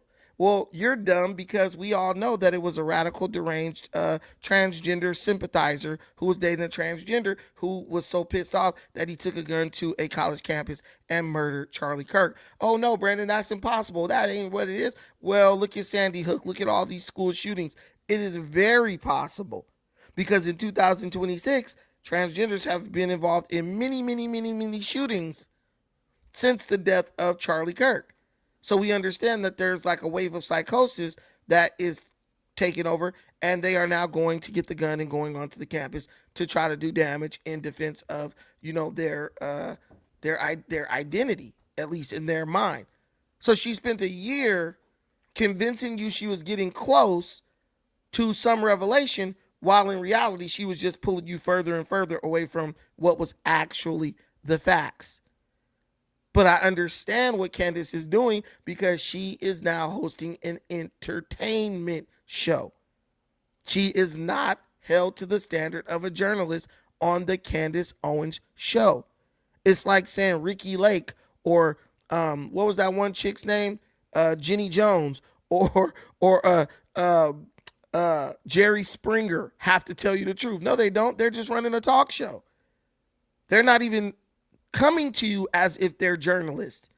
They're like, no, we're going to talk and we're going to entertain you. And if we got to hire people to lie to you to entertain you, then we'll do that. And how many millions and millions of people watch those shows? Those shows have found a new life on the internet. And based on how big your production capability is, you are able to run bigger and bigger shows, bigger and bigger productions of bullshit. And it's totally legal. But what is also totally legal is for you to do research so that you can find the truth instead of just saying, Candace Owens said it, I'm just going to believe it. Tucker Carlson said it, so it must be true. That's why you don't see all conservatives jumping on the bandwagon of Candace Owens, because we understand what Candace Owens is doing. The most compelling thing she did was expose Kamala, 100%. But she's all over Erica Kirk, and there's nothing there. She was all over the president of France, prime minister of France, his wife. She's a man. And people were watching that shit every day to hear her call this woman a man. No, she ain't a man. I talk about Michelle Obama being a man, but at the end of the day, Michelle Obama is not a man. She's just an ugly ass woman. But I know she's not a man. Now, if I got up here every day, Candace Owens, let me tell y'all what Candace Owens did. Candace Owens filled in Alex Jones's spot. Alex Jones lost his spot after the Sandy Hook shit, and she just stepped right in. She has people who she can go to and say, what's like the biggest niche market right now, and how do I get in? And those writers will write her a script. Do you think she just, in her mind, said, I'm going to keep on, I'm going to drag these people for a year by keep saying, I'm getting close, I'm getting real close, I'm getting real close, No, there's somebody wrote that. Somebody gave her that idea. Right? Oh, she's totally jealous. I'm not going to lie to you. I think her and Charlie Kirk was doing it. I'm not going to lie. I believe Candace Owens and Charlie Kirk were smacking. Or she had a boner for bro and was like, make me your black bride. And bro probably was like, nah, I'm not into you like that. We just homies. I'm not hating on the black queen. I know how black women get around that white meat. They like shit. And listen, would you blame her? It's kind of hard not to fall in love with someone who agrees with you on so many things. Ideologically, they are shit soulmates, basically. They go do debates. She's real strong with the debate stuff. He's super strong with the debate stuff. I mean, I'm just saying, Charlie probably used to get her moist, bro. He's so fucking smart. Oh my God, look how he just, women who are into that, they get off on that kind of stuff. And I honestly think when he married Erica Kirk, it broke her heart. And so now, while he was alive, she has so much love for bro that she wouldn't dare try to comfort him. But posthumously, she's trying to destroy Erica Kirk. She probably looks in the mirror every day. She probably got a little picture of Charlie in a locket or something or on her phone, and she probably look at that joint every day and cry. It's like the Jada Pinkett and Tupac type shit. She probably feels like they were meant to be together. And Erica Kirk ruined that. 100%. Charlie was waiting for his wife. 100%. But that doesn't mean some unhinged black chick couldn't have thought that you were supposed to be her soulmate. I'm not reaching at all. Bro, just the way they act. They knew each other since they were younger, too. People don't know that. They got pictures of when they were young, going around doing stuff, hanging out and all that. You could just, with women, you could just tell, like, how they talk about somebody tells you, like, it betrays them, It's hard for women to hide when they are, like, in love with somebody. And I'm telling you, she had no love for Erica Kirk, bro. She like, just when I heard her talking about him, I was just like, yo, she's in love with this dude. She was in love with bro. Real talk. She was in love with bro. But she comes out, she got all these videos. Either they destroy me or I destroy them. She's talking tough and making you think she's on the verge of something. And it's like, yo, y'all already know what happened. We all already know what happened. Nothing new is gonna happen, right? So she just, if she can keep making you believe there's something new, because in reality, in a year saying I'm getting close, what did Candace Owens actually get close to? What revelation did she give you about Charlie Kirk and his death? Nothing.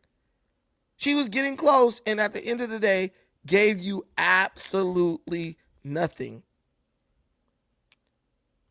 That's what she gave you. Nothing at all. And I remember being able to find the videos where she would talk lovingly about Charlie Kirk, but I believe she scrubbed him, because I don't see any of it now. I mean, this girl is literally doing episodes talking about who removed Charlie Kirk's wedding photo, and she does like an hour on that, and she gets like 1 million views. So whatever she's doing is definitely working. But what I'm telling you guys is, please stop considering that to be journalism, because she's not attempting to be a journalist. She's not even trying to trick you into thinking that she's a journalist. She's just trying to get a click and a view and make some money, right? 100%.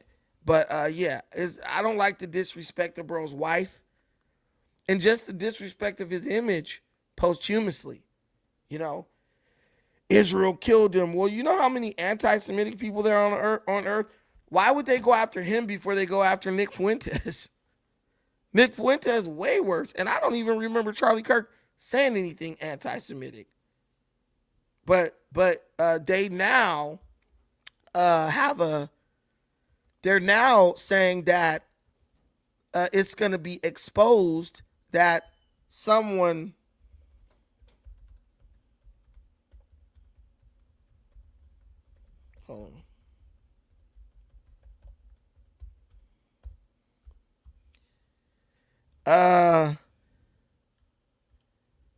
damn, I saw this freaking article earlier.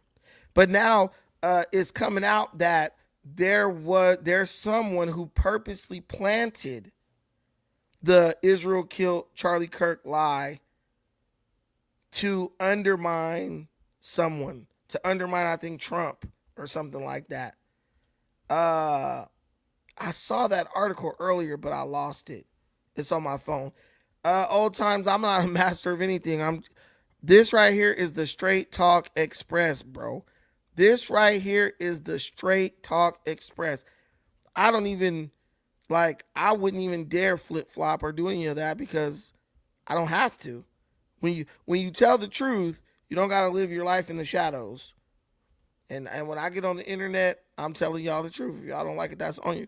But what would you say if I told you that the NATO chief, the chief of NATO, has come out admitting that Donald Trump was totally right in the way he handled Iran, in the way he's handling NATO.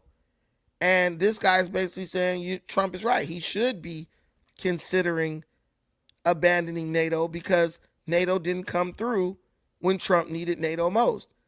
And there's a lot of people who talk a lot of trash about Trump. Oh, our allies and this, that, and the third. These are not allies. People who don't come when you call them are not allies. Understand? They're just people. They're opportunists. They want to come to the party, but they don't want to help you clean up afterwards, or they don't want to help you set up for the party, right? Right? You got to know these people. And this is what NATO is proving to be. They're proving to be a bunch of fair weather friends. And it's ignorant for an American citizen to continue to tell the president, hey, you should stay in this horrible arrangement where you pay for all these people's protection, right? You pay to give them fuel for their aircraft carriers and planes and all that. But when you call them to help you whoop feet, all of a sudden they're nowhere to be found. And they're trying to make up all these bullcrap excuses as to why they can't come help you, hiding behind the mystique of like human rights violations. Oh no, we can't do that. We can't do that. Hold on. We can't do that because this is going to be a human rights violation. It's like, dude, you're full of crap. You're full of crap. You don't want to come. You don't want to come because you don't want to incur any of the risk. You've been allowed to freeload and just receive the benefits while not having to invest anything. They're not a real friend. Like my boy Leon Timbo. Y'all know Leon Timbo? Fight it out with me. Fight it out with me. You're my real friend. Don't call. Come get me. Cause I need your help. I fall in my misery. You weren't there. I know I'm a mystery. Sugar that ain't fair. Don't call. Come get me. Oh, I'll be right. Shit, don't call, come get me.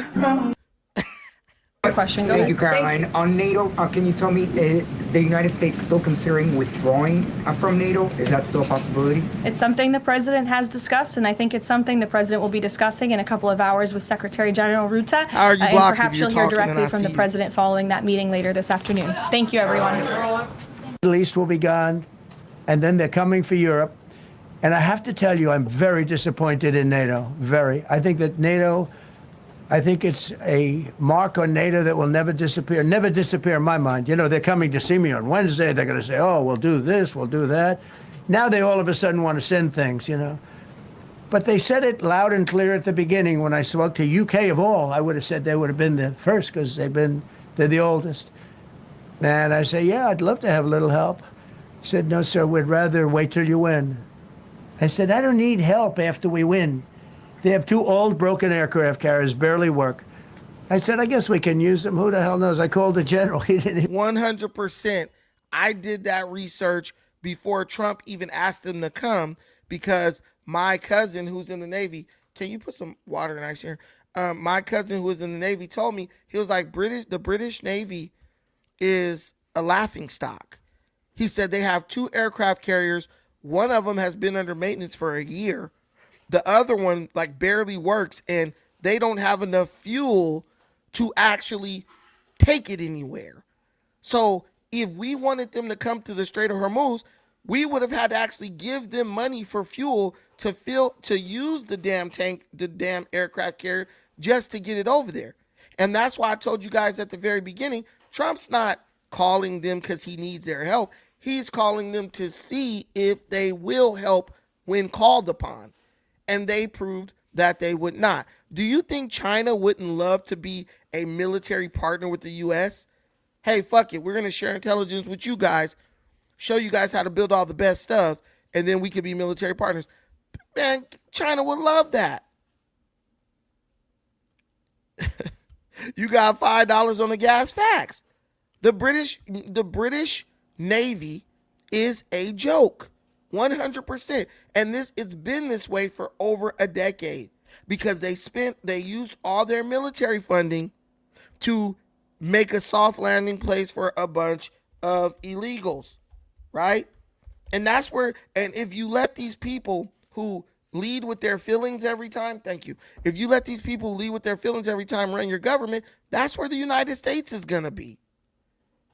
Man, China would love to be military partners with the U.S. Please shut up. They would love to. They would love to. But yeah, the UK military is garbage now. Anyone will tell you. Anyone will tell you. Like anybody who serves in the Navy, they'll tell you. The British used to have the most powerful Navy on earth. The Royal Navy, right? And even if you talk to anybody about it, it's just sad. It's pathetic. It's absolutely pathetic. Actually, I want to show you.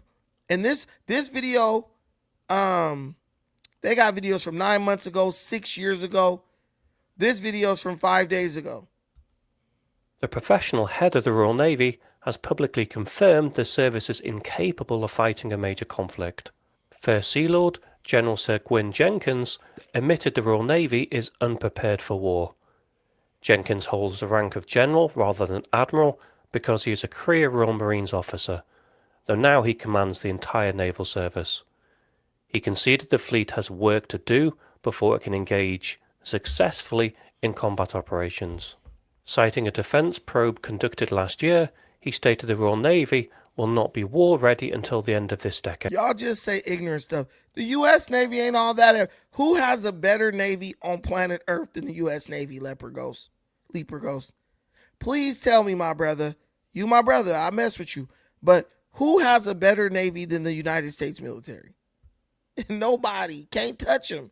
Can't touch this. This is a surprising acknowledgement from the top of the Royal Navy command chain. The fleet currently lacks the material mass and personnel required for sustained warfare. Years of kicking the can down the road on procurement and maintenance have left the service struggling for hull availability. The admission arrives during acute international pressure. The United States is demanding the United Kingdom and other allies deploy warships to the Middle East to open the Strait of Hormuz. The closure of this vital maritime choke point has caused global energy prices to spike. The US administration has heavily criticised London over its inability to project the naval power required to secure the waterway, insisting European nations step up to protect their own economic interests after the US attack on Iran closed the Strait of Hormuz.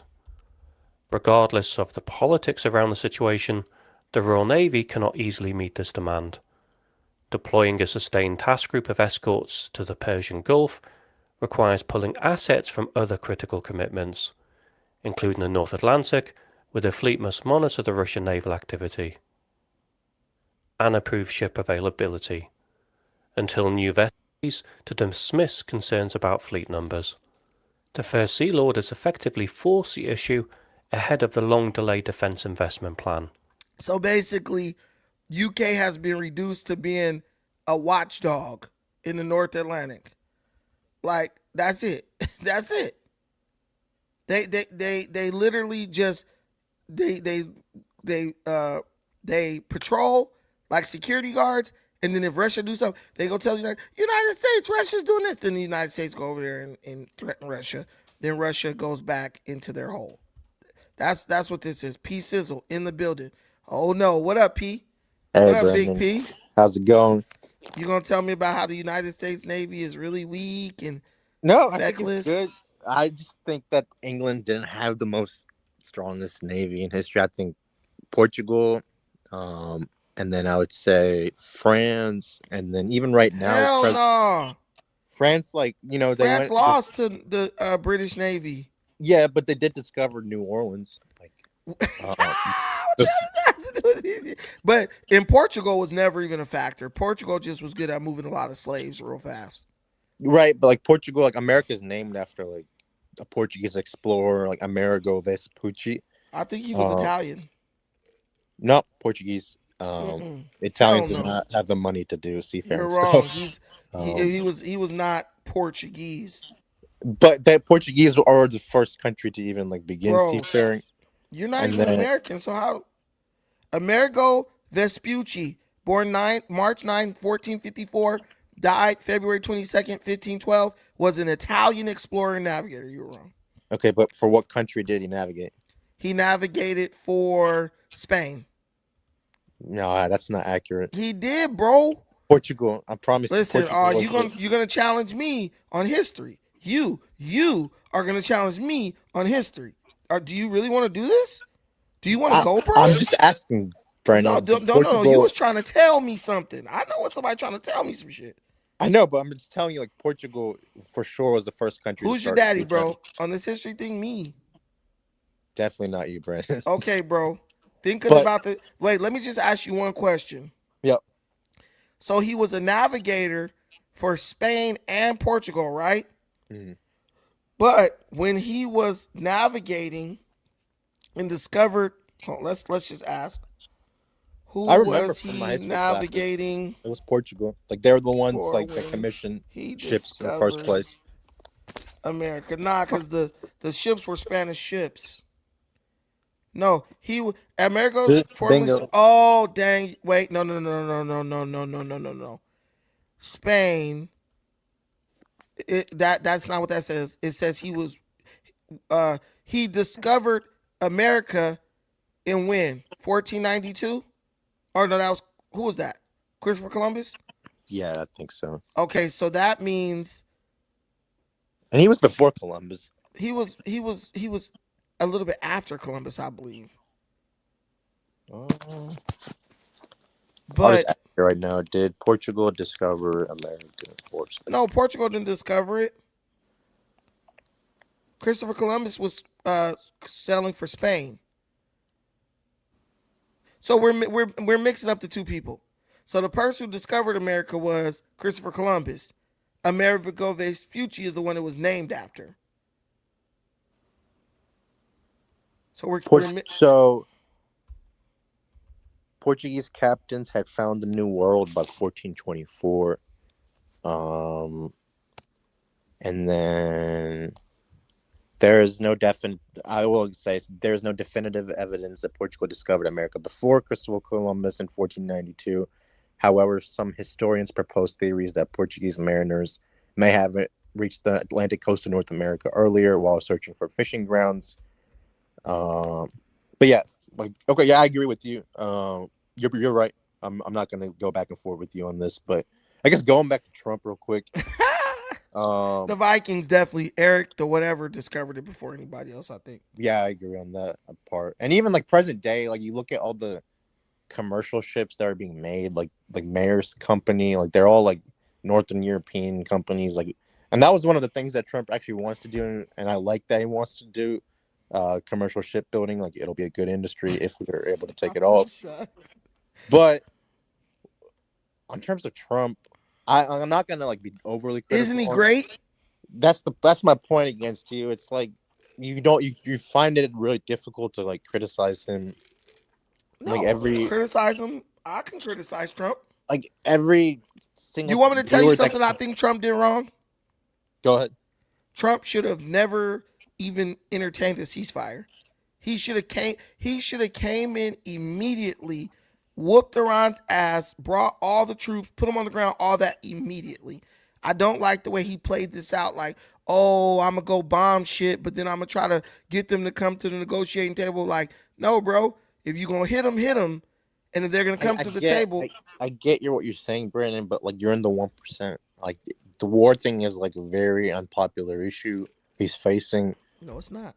It makes us look like we're colonialism, imperialists. Like it just doesn't sit right. Nobody gives a damn about being a colonialist. 99% of Americans don't even care about the war one way or another. Because it doesn't affect them right now. But the more and more we damage them, when it's like an unprovoked war, like it's not like they came to Hawaii, did Pearl Harbor. Like this is us going and doing things just because of Israel. Most Americans, no, you're wrong. Most Americans know that Iran is trying to develop a nuclear weapon. They've been saying that for how many years now? Doesn't matter how long they've been saying it. Then that means we need to be on their ass for as many years as they've been saying. But did Trump say that during his campaign that we're? Yes, he did. He never said we're going to be doing new wars. Trump literally said that during his first presidency when he came down the escalator. He brought up Iran. Wanted to take care of the servicemen, servicewomen, less wars, not something like Afghanistan. He talked about Iran, as did Hillary Clinton. Doesn't want 9/11. Doesn't want what happened with Bush afterwards.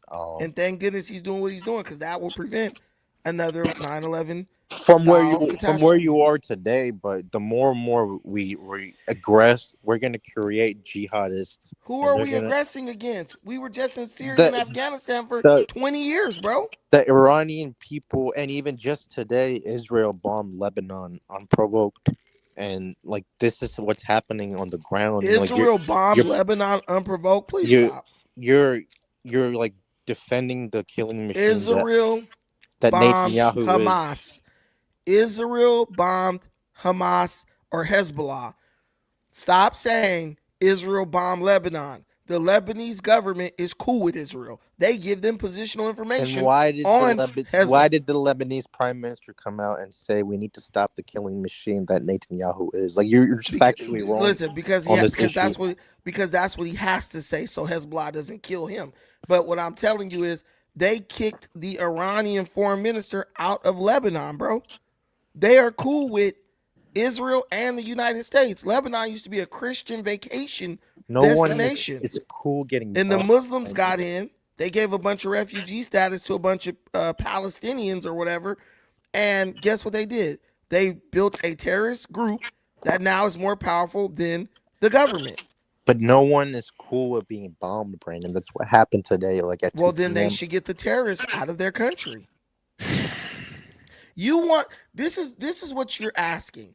You want people to let people attack them, bomb them, and just be like, all right, cool. That's not what I'm asking. I'm asking for Israel to self-determine its own wars without the American taxpayer. No. That's all I'm asking for. Israel is our watchdog in the Middle East. No, they have. Yes, they are. Trump is literally sucking their dick right now. No. That's literally what's happening. You are sucking Trump's meat right now. I'm not. Because you can't get off. I don't have nuts. a channel. I don't have a channel that comes on every day sucking Trump off for 30 views. Yes. But guess what? If we're going to suck Trump off here, we're going to suck Trump off based on facts. And there's no facts you can present that can dispel my argument. I just did. Israel has given Palestine every opportunity for a two-state solution. The terrorists within the country have rejected that because their whole mission statement is the eradication of Israel. So let me ask you a question. How do you negotiate? Why do I care about Let me Israel, ask you this again. Why do I care about you brought him up, so you must care about him. I don't want my taxpayer money to go to Americans. I was talking about UK and you brought up Israel.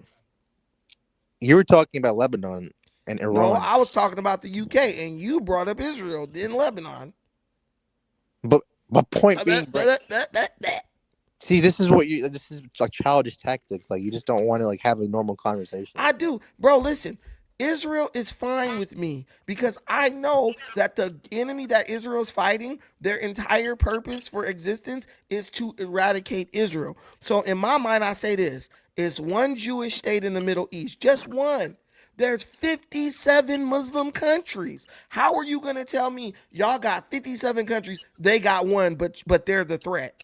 That's stupid. That's They're like the 50. threat No, they're because not. our defense budget is $1.5 Listen. trillion, and most of that money is just going Has to nothing foreign to do with wars. any of that. If there are 57 Muslim countries in the Middle East, how is one Jewish state a problem? Remember the 6-Day War. Who attacked who? Did Israel attack them or did they attack Israel? Oh, the greater Israel. Israel hasn't moved its borders in 50 years. They haven't expanded at all. So where's this greater Israel coming from? Why is it the American people's problem of what Israel, Iran, Lebanon, like what they're going through in the Middle Because East? they are It's our always- military ally. It's always Because they been- are our military ally.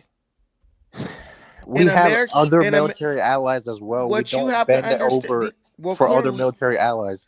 We thought we did, but clearly we know now that they're not our allies.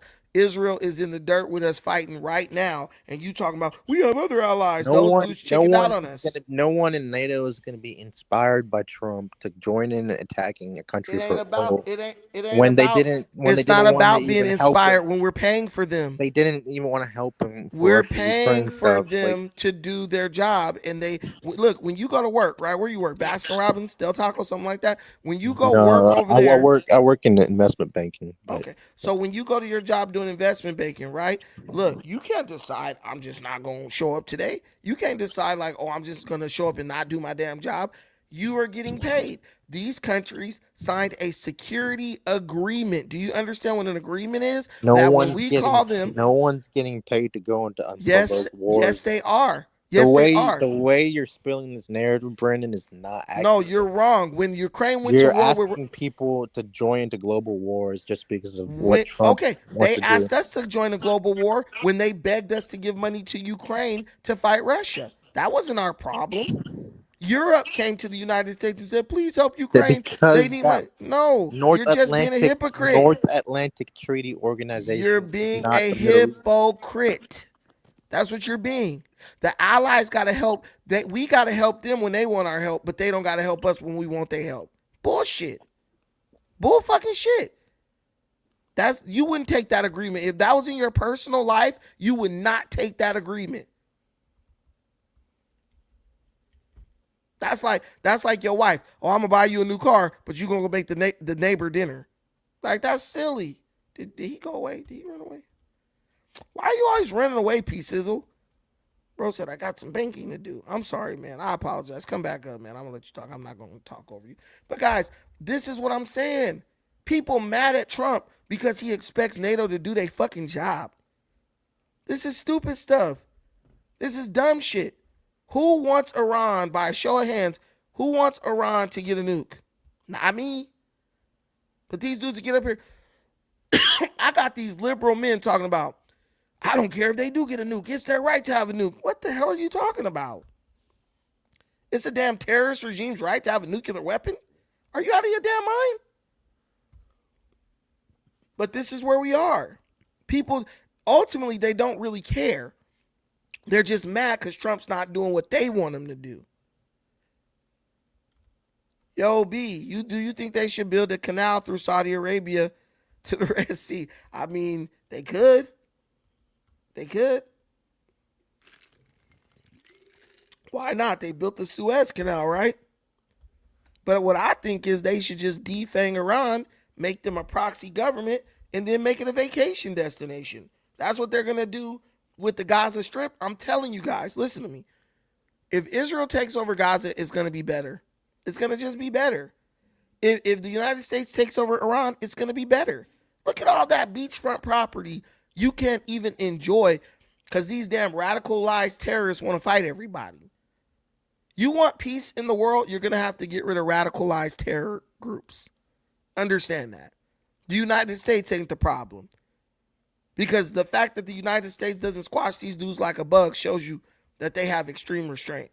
And if you call that me kissing Trump's butt, well, call it what you want to call it. But I don't think that's the case. I think that's called being realistic. Miss Burry. What up, Miss Holly Burry? Yo, okay. What? I called you Miss Holly Can you Burry. hear me? Yes, ma'am. Okay. Well, anyway, I just wanted to say quickly that it's sad that grown men call your show crying, scared, and then got the nerve to say they don't care if Iran gets a nuke so that they could be scared and crying in 3 years about something, there's nothing you could do about it now.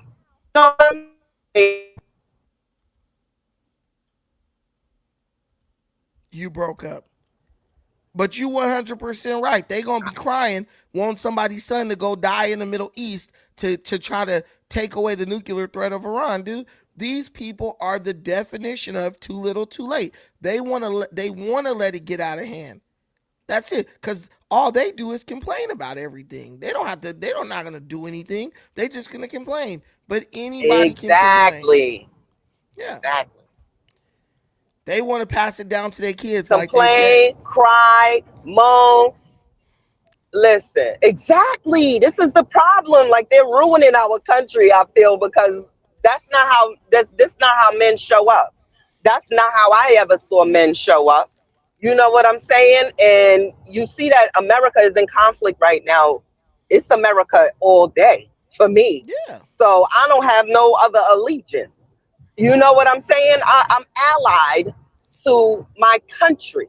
I'm not looking over there to say, oh, I hope no. These people are lunatics. I love this comment from Normandy Drive. If Trump didn't stop Iran, they would blame Trump in 4 years. They would blame Trump 4 years later. 100%. If Trump didn't do anything right now, in 4 years, they'll be saying, oh, it's Trump's fault that they got a nuke. They'll be using that as a campaign talking point. Like, man, Trump did what he had to do, fool. Like, y'all can say whatever y'all want to, but it's the reality because we all know the truth. And what they're saying is, oh, no, everybody in America is dumb and don't know that. No, we know. That's why we're not falling for you guys' games. This is the Middle East. But you're nonsense. Right? This is the Middle East. I don't know if you guys see this, but this is the Middle East. It's a big-ass place, right? Every country. Yes, and look how tiny Israel is in the Middle East. But Israel's the threat. Oh my God, a fly, right? This is the thing. Right. Look around. Look at Iran. Look, Pakistan don't want Iran to have a nuke. Kuwait don't want Iran to have a nuke. UAE don't want Iran to have a nuke. Oman don't want Iran to have a nuke. Saudi Arabia don't want Iran to have a nuke. Syria doesn't want. Azerbaijan doesn't want Iran to have a nuke. Egypt doesn't want Iran to have. Every country around them does not want them to have a nuke. And you talking about, oh, we just doing this for Israel. That's the stupidest take ever. Well, it's really because, exactly, these people, if they get nuked, they're going to be wilding even more so because they already wilding. You really going to have to lose troops to go over there and deal with them. And the crazy thing is, For real, it ain't going to be no dealing with them at that point. I think of like African countries too, because, Iran sponsors a lot of terrorism that happens in Africa. Imagine if they doing that shit and they got a nuke. We're not going to be able to do nothing to stop them. And that's what Iran wants. Nothing. They want the leverage of a nuke so they can sponsor terrorism as much as they want and no one can do anything about it. That's basically it. But and Barack sent all that money over there, right? Yeah. Barack sent all that money. Then Joe came and he put in Afghanistan. Who you think got hold of that? Iran probably got hold of that and figured out how to make those same weapons. Came to try to redo. You know what they do? The bootleg. You breaking up real bad in those North Carolina cornfields, but we got the last part. Here's the excuse. Iran been 2 weeks away from a nuke for 45 years. Meanwhile, North Korea, India, Pakistan, Israel all got one. Stop the lies. Here's my answer to that, and I know this won't, like, old times won't accept this, but none of the countries that you listed after Iran sponsor terrorism. North Korea does not sponsor terrorist groups. Pakistan may give refuge to certain terrorist people like Osama bin Laden, but they are not reported to be sponsoring No, terrorist they groups. definitely do, Brandon. Well, they don't do it to the level of there was a bombing in Bombay in like 2004. But here's what I want to ask you. Completely because of Pakistan. Here, let me ask you the question, P. Sizzle.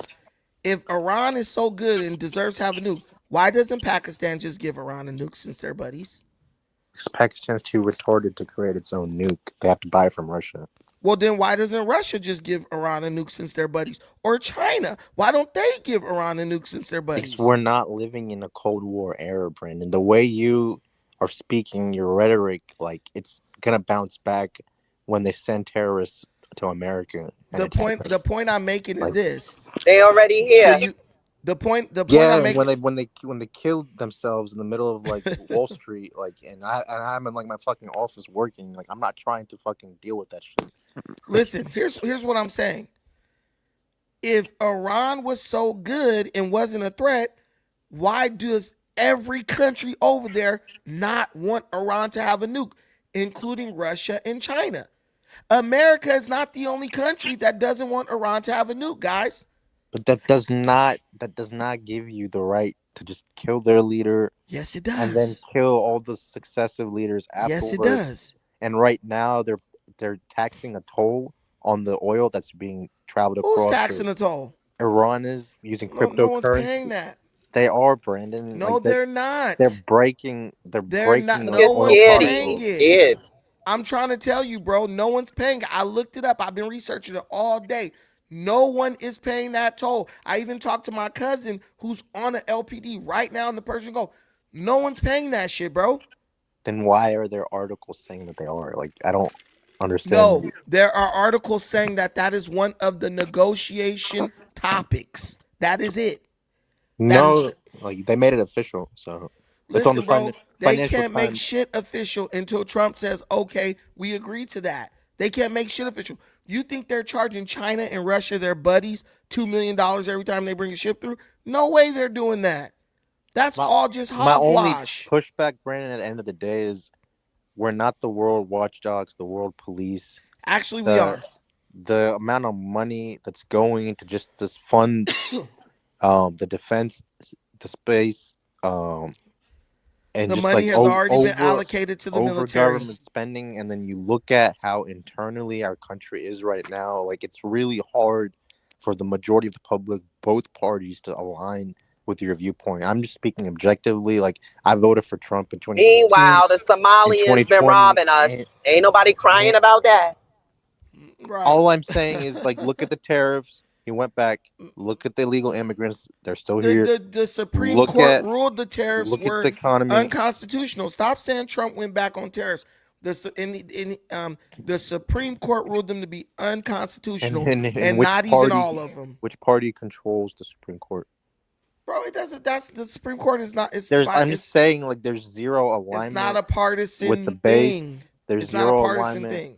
There's zero alignment with the voting base. Like, bro, what are you talking about? Republican conservative judges ruled against Trump over tariffs. That's my point. Zero alignment on his policies that his dumbass brain you're comes just up with. moving the goalposts all around, bro. Brandon, he literally has the nickname Trump always chickens out. He's literally called Taco Trump. They just hate the Donald. It's okay. Don't be mad. He's your president. If Trump is a taco, why he got you so pissy? That's what I'm saying. I know Trump is succeeding because y'all mad. He has one of the lowest approval ratings. Well, in the country. if that's the case, go to the voter. The rich are getting richer. Listen. He's not executing on any of his campaign trail promises. And in a couple months, you'll be able to vote against Trump in the midterms, and then in 2 more years, you'll be able to vote against the Republicans in the election. And what are you going to do in November when the Republicans lose control? I'm voting red all the way down. That's all I can do. Nobody cares about your vote in California. That's all I can do. I'm going to keep living my damn life. And there we go. He asked you the question and nobody cares. You see, it's a bunch of California, like insults and negative response. Like, look at the state; it's never turned red. My vote for Chad Bianco. Yeah, well, pass the Save America Act. Yeah, pass the Save America Act. And talk. You're one of those people who's like, I know the other side is shit, but I'm gonna go and vote for them just because I'm pissy about one or two things. I'm never voted Democrat in my life. So. You're lying. I'm not. I'm vote for Kamala Harris, dude. No. And you know what's funny? Whether I've been on this channel for a year with you, Brandon. Like, you know, I'm not like a Democrat, so like I don't know why. I must tell you, like Jesus, I never knew you. No, I'm just kidding. Hey, look, let me tell you this. Let me ask you an honest to God question. Yep, I'm being completely objective with you. I like this conversation. Like, I like that we're disagreeing, and like it's a good use of my time. So like, go ahead. Let me ask you this, and I'm gonna see where you at with your honesty. Do you believe if there was a Democrat in office, we would be doing this? We wouldn't be doing the same exact fucking thing we're doing right now. No, like I just don't think the rhetoric, the prolonged wars, like I just personally. So you're telling me that the Democrats who literally started the conflict in Ukraine wouldn't start a conflict with Iran? No, I don't think so. Honestly. You don't think no, so? They would not. No, they would be sending them more money. Nope, they would be sending them more money. They would. If we would have a war within our borders. All right, well, I'm going to answer it because we would have a war within our borders because of all these people they let in. And on top of everything else, y'all would still be over there crying. Just y'all would still be crying and complaining. Oh yeah, times, they're gonna put y'all back in chains. I just don't understand why like neither of you can like refute the points I made like on the past 14 months how it's been since he's been in office. Like it's been beautiful. I loved it. You look, this is 1 month of turmoil. It's been great. Gas been high for 1 month. I'm so happy to not see my president fall off a bike. I'm not even complaining about gas prices, like just in general. Hold on, old times is crazy as hell. He said, unless Kamala runs, I'm voting red. I ain't mad at you, Brett. Look, I'm telling you, this is why I have faith in the midterms, because it's like, just because Trump is doing something that a lot of people don't like, that doesn't mean people are going to give Democrats a pass and be like, yeah, we're voting for y'all. People know the Democrats are crazy and deranged. It's not even about like Democrats or like loving the Democrats. It's just more so people being turned off by the Republicans. Now it's... Look at the policy. No, what I'm turned off by is penis inversions, mastectomies, hysterectomies, orchiectomies. I'm turned off by that. Because overall, no matter what Trump does, it doesn't hurt you personally. It's not an attack on your personal life. The things the Democrats are doing are attacks on your personal life and your beliefs. Bro, we're watching Democrats hyperinflate economies all over America. Zohran Mamdani. And Trump isn't doing that right now. No, he's not. Zohran Mamdani, at least when he does it, there's a reason. The Democrats are doing it just because it's Tuesday. They're like, you know what we're going to do? Tax the rich. Look at how much money they spent on Project Stargate for the data centers. Look at how much money OpenAI and all those companies make. They're in losses. Like, it's just not the amount of subsidies he's given to private companies. If you're going to stay at the cutting edge of AI, sacrifices must be made. The United States is #1 in AI in the world right now, over every other country. That costs money, bro. But do you realize that companies like Oracle are laying off like 50% of their workforces? That's capitalism, dude. What more do you want from them? People that live in town. People that live in town. Hire you. People that live in towns where these data centers are being subsidized, their own energy bills are skyrocketing through the roof. Like, there's a lot of like cascading effects that comes with bad policy. And guess what? And that will Iran, get fixed. the AI stuff, the jobs market, and these things can be fixed. The tariffs, like the list, the illegal immigrants. These the list things goes can on be fixed and on. addressed. This idea that he has for privatized healthcare that he somehow cannot come up with a plan, like these are all like factual criticisms after of Trump. All because the illegals have come here and robbed our social. I agree. Our social. I agree with you 100%. Social safety We've been robbed, 100%. okay? So now we got to do things a little bit different in order to get our things back in I'll check. say this We too. have And been pillaged, I've said robbed. this to Brandon before several times. Like the amount of pity that people have for illegal immigrants that work on farms, like I don't see the same for African Americans that built this country. So like I just don't understand why society like has this warped view when like African Americans, white people, they've been in this country since like 1400s, 1500s, 1600s. Like illegals just recently in the last 30, 40, 50 years came over and abused our welfare system, and we're somehow supposed to feel pity for them. Like I don't understand that concept at all. Listen, oh my God. All I will say is this: I don't either. Everybody That has a complaint, concept is foreign to me as well. everyone has a complaint, right? And that's okay. But the alternative to me is way worse than what we're dealing with now. Yes, we knew there's going to be some discomfort to fix a lot of stuff, that has us messed up in this country, right? But you have to deal with that. Like, I don't know why we're voting for short-term discomfort for long-term gain. And you guys are like, I don't want to be uncomfortable at all, Brandon. You got to understand. It's not. No, bro, we're not children. We're not children. We got ourselves into this mess with the people we were voting for. We're okay with the long-term pain if he doesn't chicken out. That's my whole point. Like he's not chickening out. He's right there. He's addressing it, taking accountability, owning it. What more do you want from the man? He's old as fuck. Yeah, the Donald is holding it down. If he is holding it down, if I was him, I'd have been left y'all, because y'all don't do nothing but disrespect his name. All he trying to do is make America great again.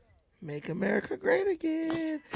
What's up, Michi? Both parties, two wings of the same. Both parties are the same, that's though. true. This is untrue, bro. You just told me that if Kamala was in office, we wouldn't be in Iran. So that you just proved that they're not the same. I'm just saying, George Washington. You just saying shit. No, George Washington, like partisanship is the root cause of like destruction of democracy. Well, George Washington did say avoid creating parties. Yeah, that's my point. Like I think that's what the guy was trying to say too. Like both parties are the same. Like there's not, but they're not the same. There's distinct differences. There's not such a thing as like, oh, one party's like amazing and the other party's like trash. No, I don't think you're dealing with trash. You're dealing with imperfect people. Who's the perfect person who's gonna come run the government? That's what you have to understand. Like to your point too, like it's hard for a country as big as America to function the way that George Washington wants it to be. Like you're not just gonna have like one person be like a populist and everybody votes for him. Like that's just not gonna happen. So shit, Trump came close. Yeah, or he was installed. Trump came closer than anybody, actually, because that popular vote and a landslide, man, you ain't erasing no landslide win in 2 years, bro. I'm telling you that right now. Y'all like the midterm. You're not erasing a landslide victory in 2 years. I'm sorry to say that. And then the thing with the Democrats, they don't know who they want. They don't even know who to tell you to vote for because they're so disjointed amongst themselves. Do I select Hakeem Jeffries or Kamala or Gavin Newsom? And when you look at those people, their resume falls apart immediately. I completely agree with you, Brandon, but that's just not how the average voter thinks. Like even you look at the recent elections in Pennsylvania, New Jersey, Republicans lost both of them. And there's a reason why. Like it's because of the things I've been saying. Like the optics don't look great. I'm okay with the long-term pain, just like you're saying. Like even one thing I agree with you is like whether it be Venezuela, whether it be Iran, long-term we would have energy dominance over China. So like at that point, I'm aligned with you. Like financially, like I think about that too all the time. So like that, I agree with you on that point. But the optics just don't look great, and when the voters go to the polls, like that's gonna show up, and voters within our own party aren't going to show up to vote. And when that happens, like it's going to look like the Democrats are popular when in reality people just aren't showing up to vote for Trump endorsed candidates. And I think the Democrats are not. I think the Democrats are the ones who are not going to show up because you guys. I hope are so, but like already I don't crying. know. Don't put me in the you guys. I voted for Trump 3 times in a row, so like don't do that to me. The Democrats are too busy belly aching and crying. California is a perfect example of the Democrat Party. How they're so freaking divided. But like, don't you see like that weird guy from England, like Steve Hilton, like he wants to be like the governor? Like, bro, the Republican Party's in shambles in California. It's no, not the Republican Party, the Democrat Party, because every Republican I talk to is voting for Chad Bianco. Steve Hilton, I think, is a plant. I think so too. I mean, I I don't know much about the other guy, but I just think that state's always going to be blue. Like it's ingrained in like the it'll probably be blue for a while. Infrastructure, like the policy, like the people, the voting base. Like I mean, just look at No Jumper. Like it's pretty much a microcosm of California. Oh my God, No Jumper's a microcosm of idiocy. Yeah, California. There was something I wanted. I wanted to ask everybody. Please don't forget that we have a donation goal. We have hit 2 out of 5. Please help us reach our $5 donation goal. We need 3 more super chats of $5 or more. Thank you guys in advance, man. I've been up here too long. I've been up here for damn. Brandon, can I ask you an off-topic question real quick? Go ahead.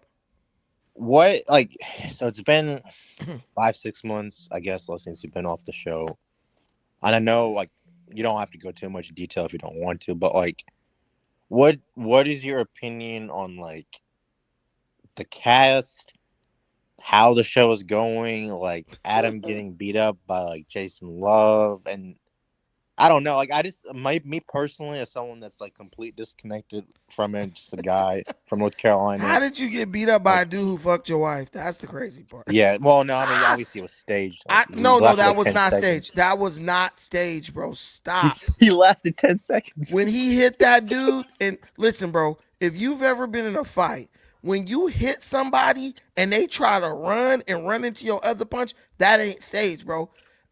Stage is, and also when you hit somebody and they hurt, they don't even try to throw another punch back. Adam didn't even swing back. That means if you stage something, are you going to stage it to make you look like a total bitch? Or are you going to stage it to make it look like you might have been in there a little bit, then you got hit, you got beat up? Bro really got dropped, bro. He got hurt. Jason Love is a big-ass nigga. He's big as hell. He deserves it, honestly. I'm just being honest with you. The way he talks about you, the way Lush talks about you, the way that they make it sound like, oh, Brandon, you should just come on here, disagree with everybody. You actually presented facts. I don't understand. You don't have to like what he's saying, but there has to be some pushback in the 2 hours that we're just sitting and listening to liberals talk about talking points.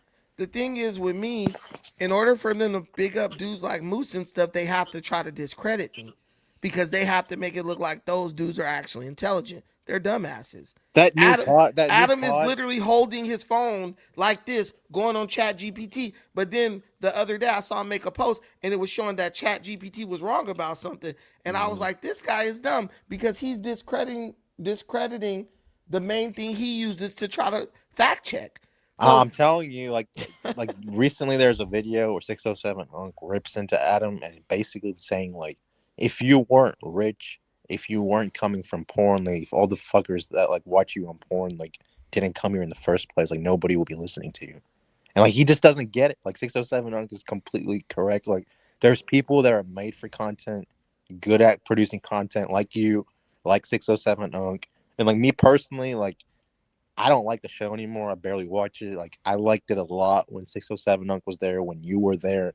I personally like Wack too. I think Wack's the instigator. He brings the views too. But the new cast with Ricky, Moose Man, a bunch of apologists. They just suck so each other weird. off. They just sound weird to me. I don't get it. At all. How does Adam look at them and go this is what the people want? No, he doesn't. Adam's in his office doing his own thing. But here's the thing. Here's the thing. When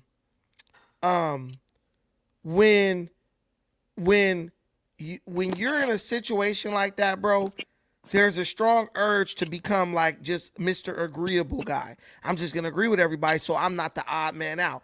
Someone sent me a clip the other day of Aunt Hefe yo, where the fuck is Brandon at? and then They pretty much started ripping into you for like a minute or two. I saw that. Well, they started to try to say something good about me. Then they start ripping into me. But the fact that someone like Aunt Hefe's like, where the fuck is Brandon at? Even he's noticing, man, this shit is getting real like it's getting stale and it's getting old. We up here just agreeing with each other every day. You need to have duality. You need to have the other side of the argument. And I'm gonna tell you, I left Thursday's show. That show got canceled. I carried that show for 3 months. I carried that show even when I was in Africa. Like just doing crazy, like funny shit and crazy shit. Me, Suspect, our beef and all that stuff. Like I keep telling people, I was the guy who can create some drama, but you didn't have to worry about nobody getting hurt or going to jail. Oh, I mean, I'll be honest with you. Like the days when you, Suspect, 607, Flacco once in a while, like sometimes the show would end and I'm like my blood would be boiling like red hot. Like that's how good the show was. But like nowadays, like you just listen to someone like Ricky or Tam or Moose Man, it's just like uninteresting. Like there's new people too, like some guy named Pooh. So like literally his name's Pooh. Some guy that is like a handler for Jalise. He barely Creep, I think his name is. Like no, Creep's good. Creep's yeah, good. but like the thing is with Creep, like he doesn't say anything because like I'm sure he has something to say. He's just scared to like, damn, if I say something, they're gonna call me out. Bro used to be asking me like, when you coming back, fam? When you coming back? Like, and he be like, man, you be creating a good conversation, so Creep know what's up. But here's the crazy thing about it. I'm telling you, Brandon, Josh is a dickhead. Like that fucker like tricked you out, and like he deserves to get punched in the face for it. Josh is just an asshole. But the thing is, Donnie, the old guy who worked with the not saying old like in age, but he used to work in No Jumper, but he just got recently let go. He told me, he said, Brandon, you know how I know you were great for the show? He said, man, just look at the super chats when you were on Thursday. Look he at was the like, bro, we Edgars. would make $1,000 just because people wanted to disagree with you with super chats. Brandon, I'm telling you, as someone that watched, like, there would be thousands of Edgar boys from California just like spamming the shit out of like any Republican talking point you bring up. Just they would spend $1,000 just to yell at me. Yeah, just like do that. And, like me. Brandon and like Adam does not get that. I think Lush gets it somewhat. Like Lush sometimes like understands it. Like Josh does not get it. Tam does not get it. But I think like you were saying, Aunt Hefe for sure gets it. I think Suspect wants to understand you. Like he gets what you do, but he just wants the beef to keep going on. So he's never going to come around. I think Munchie B is solid.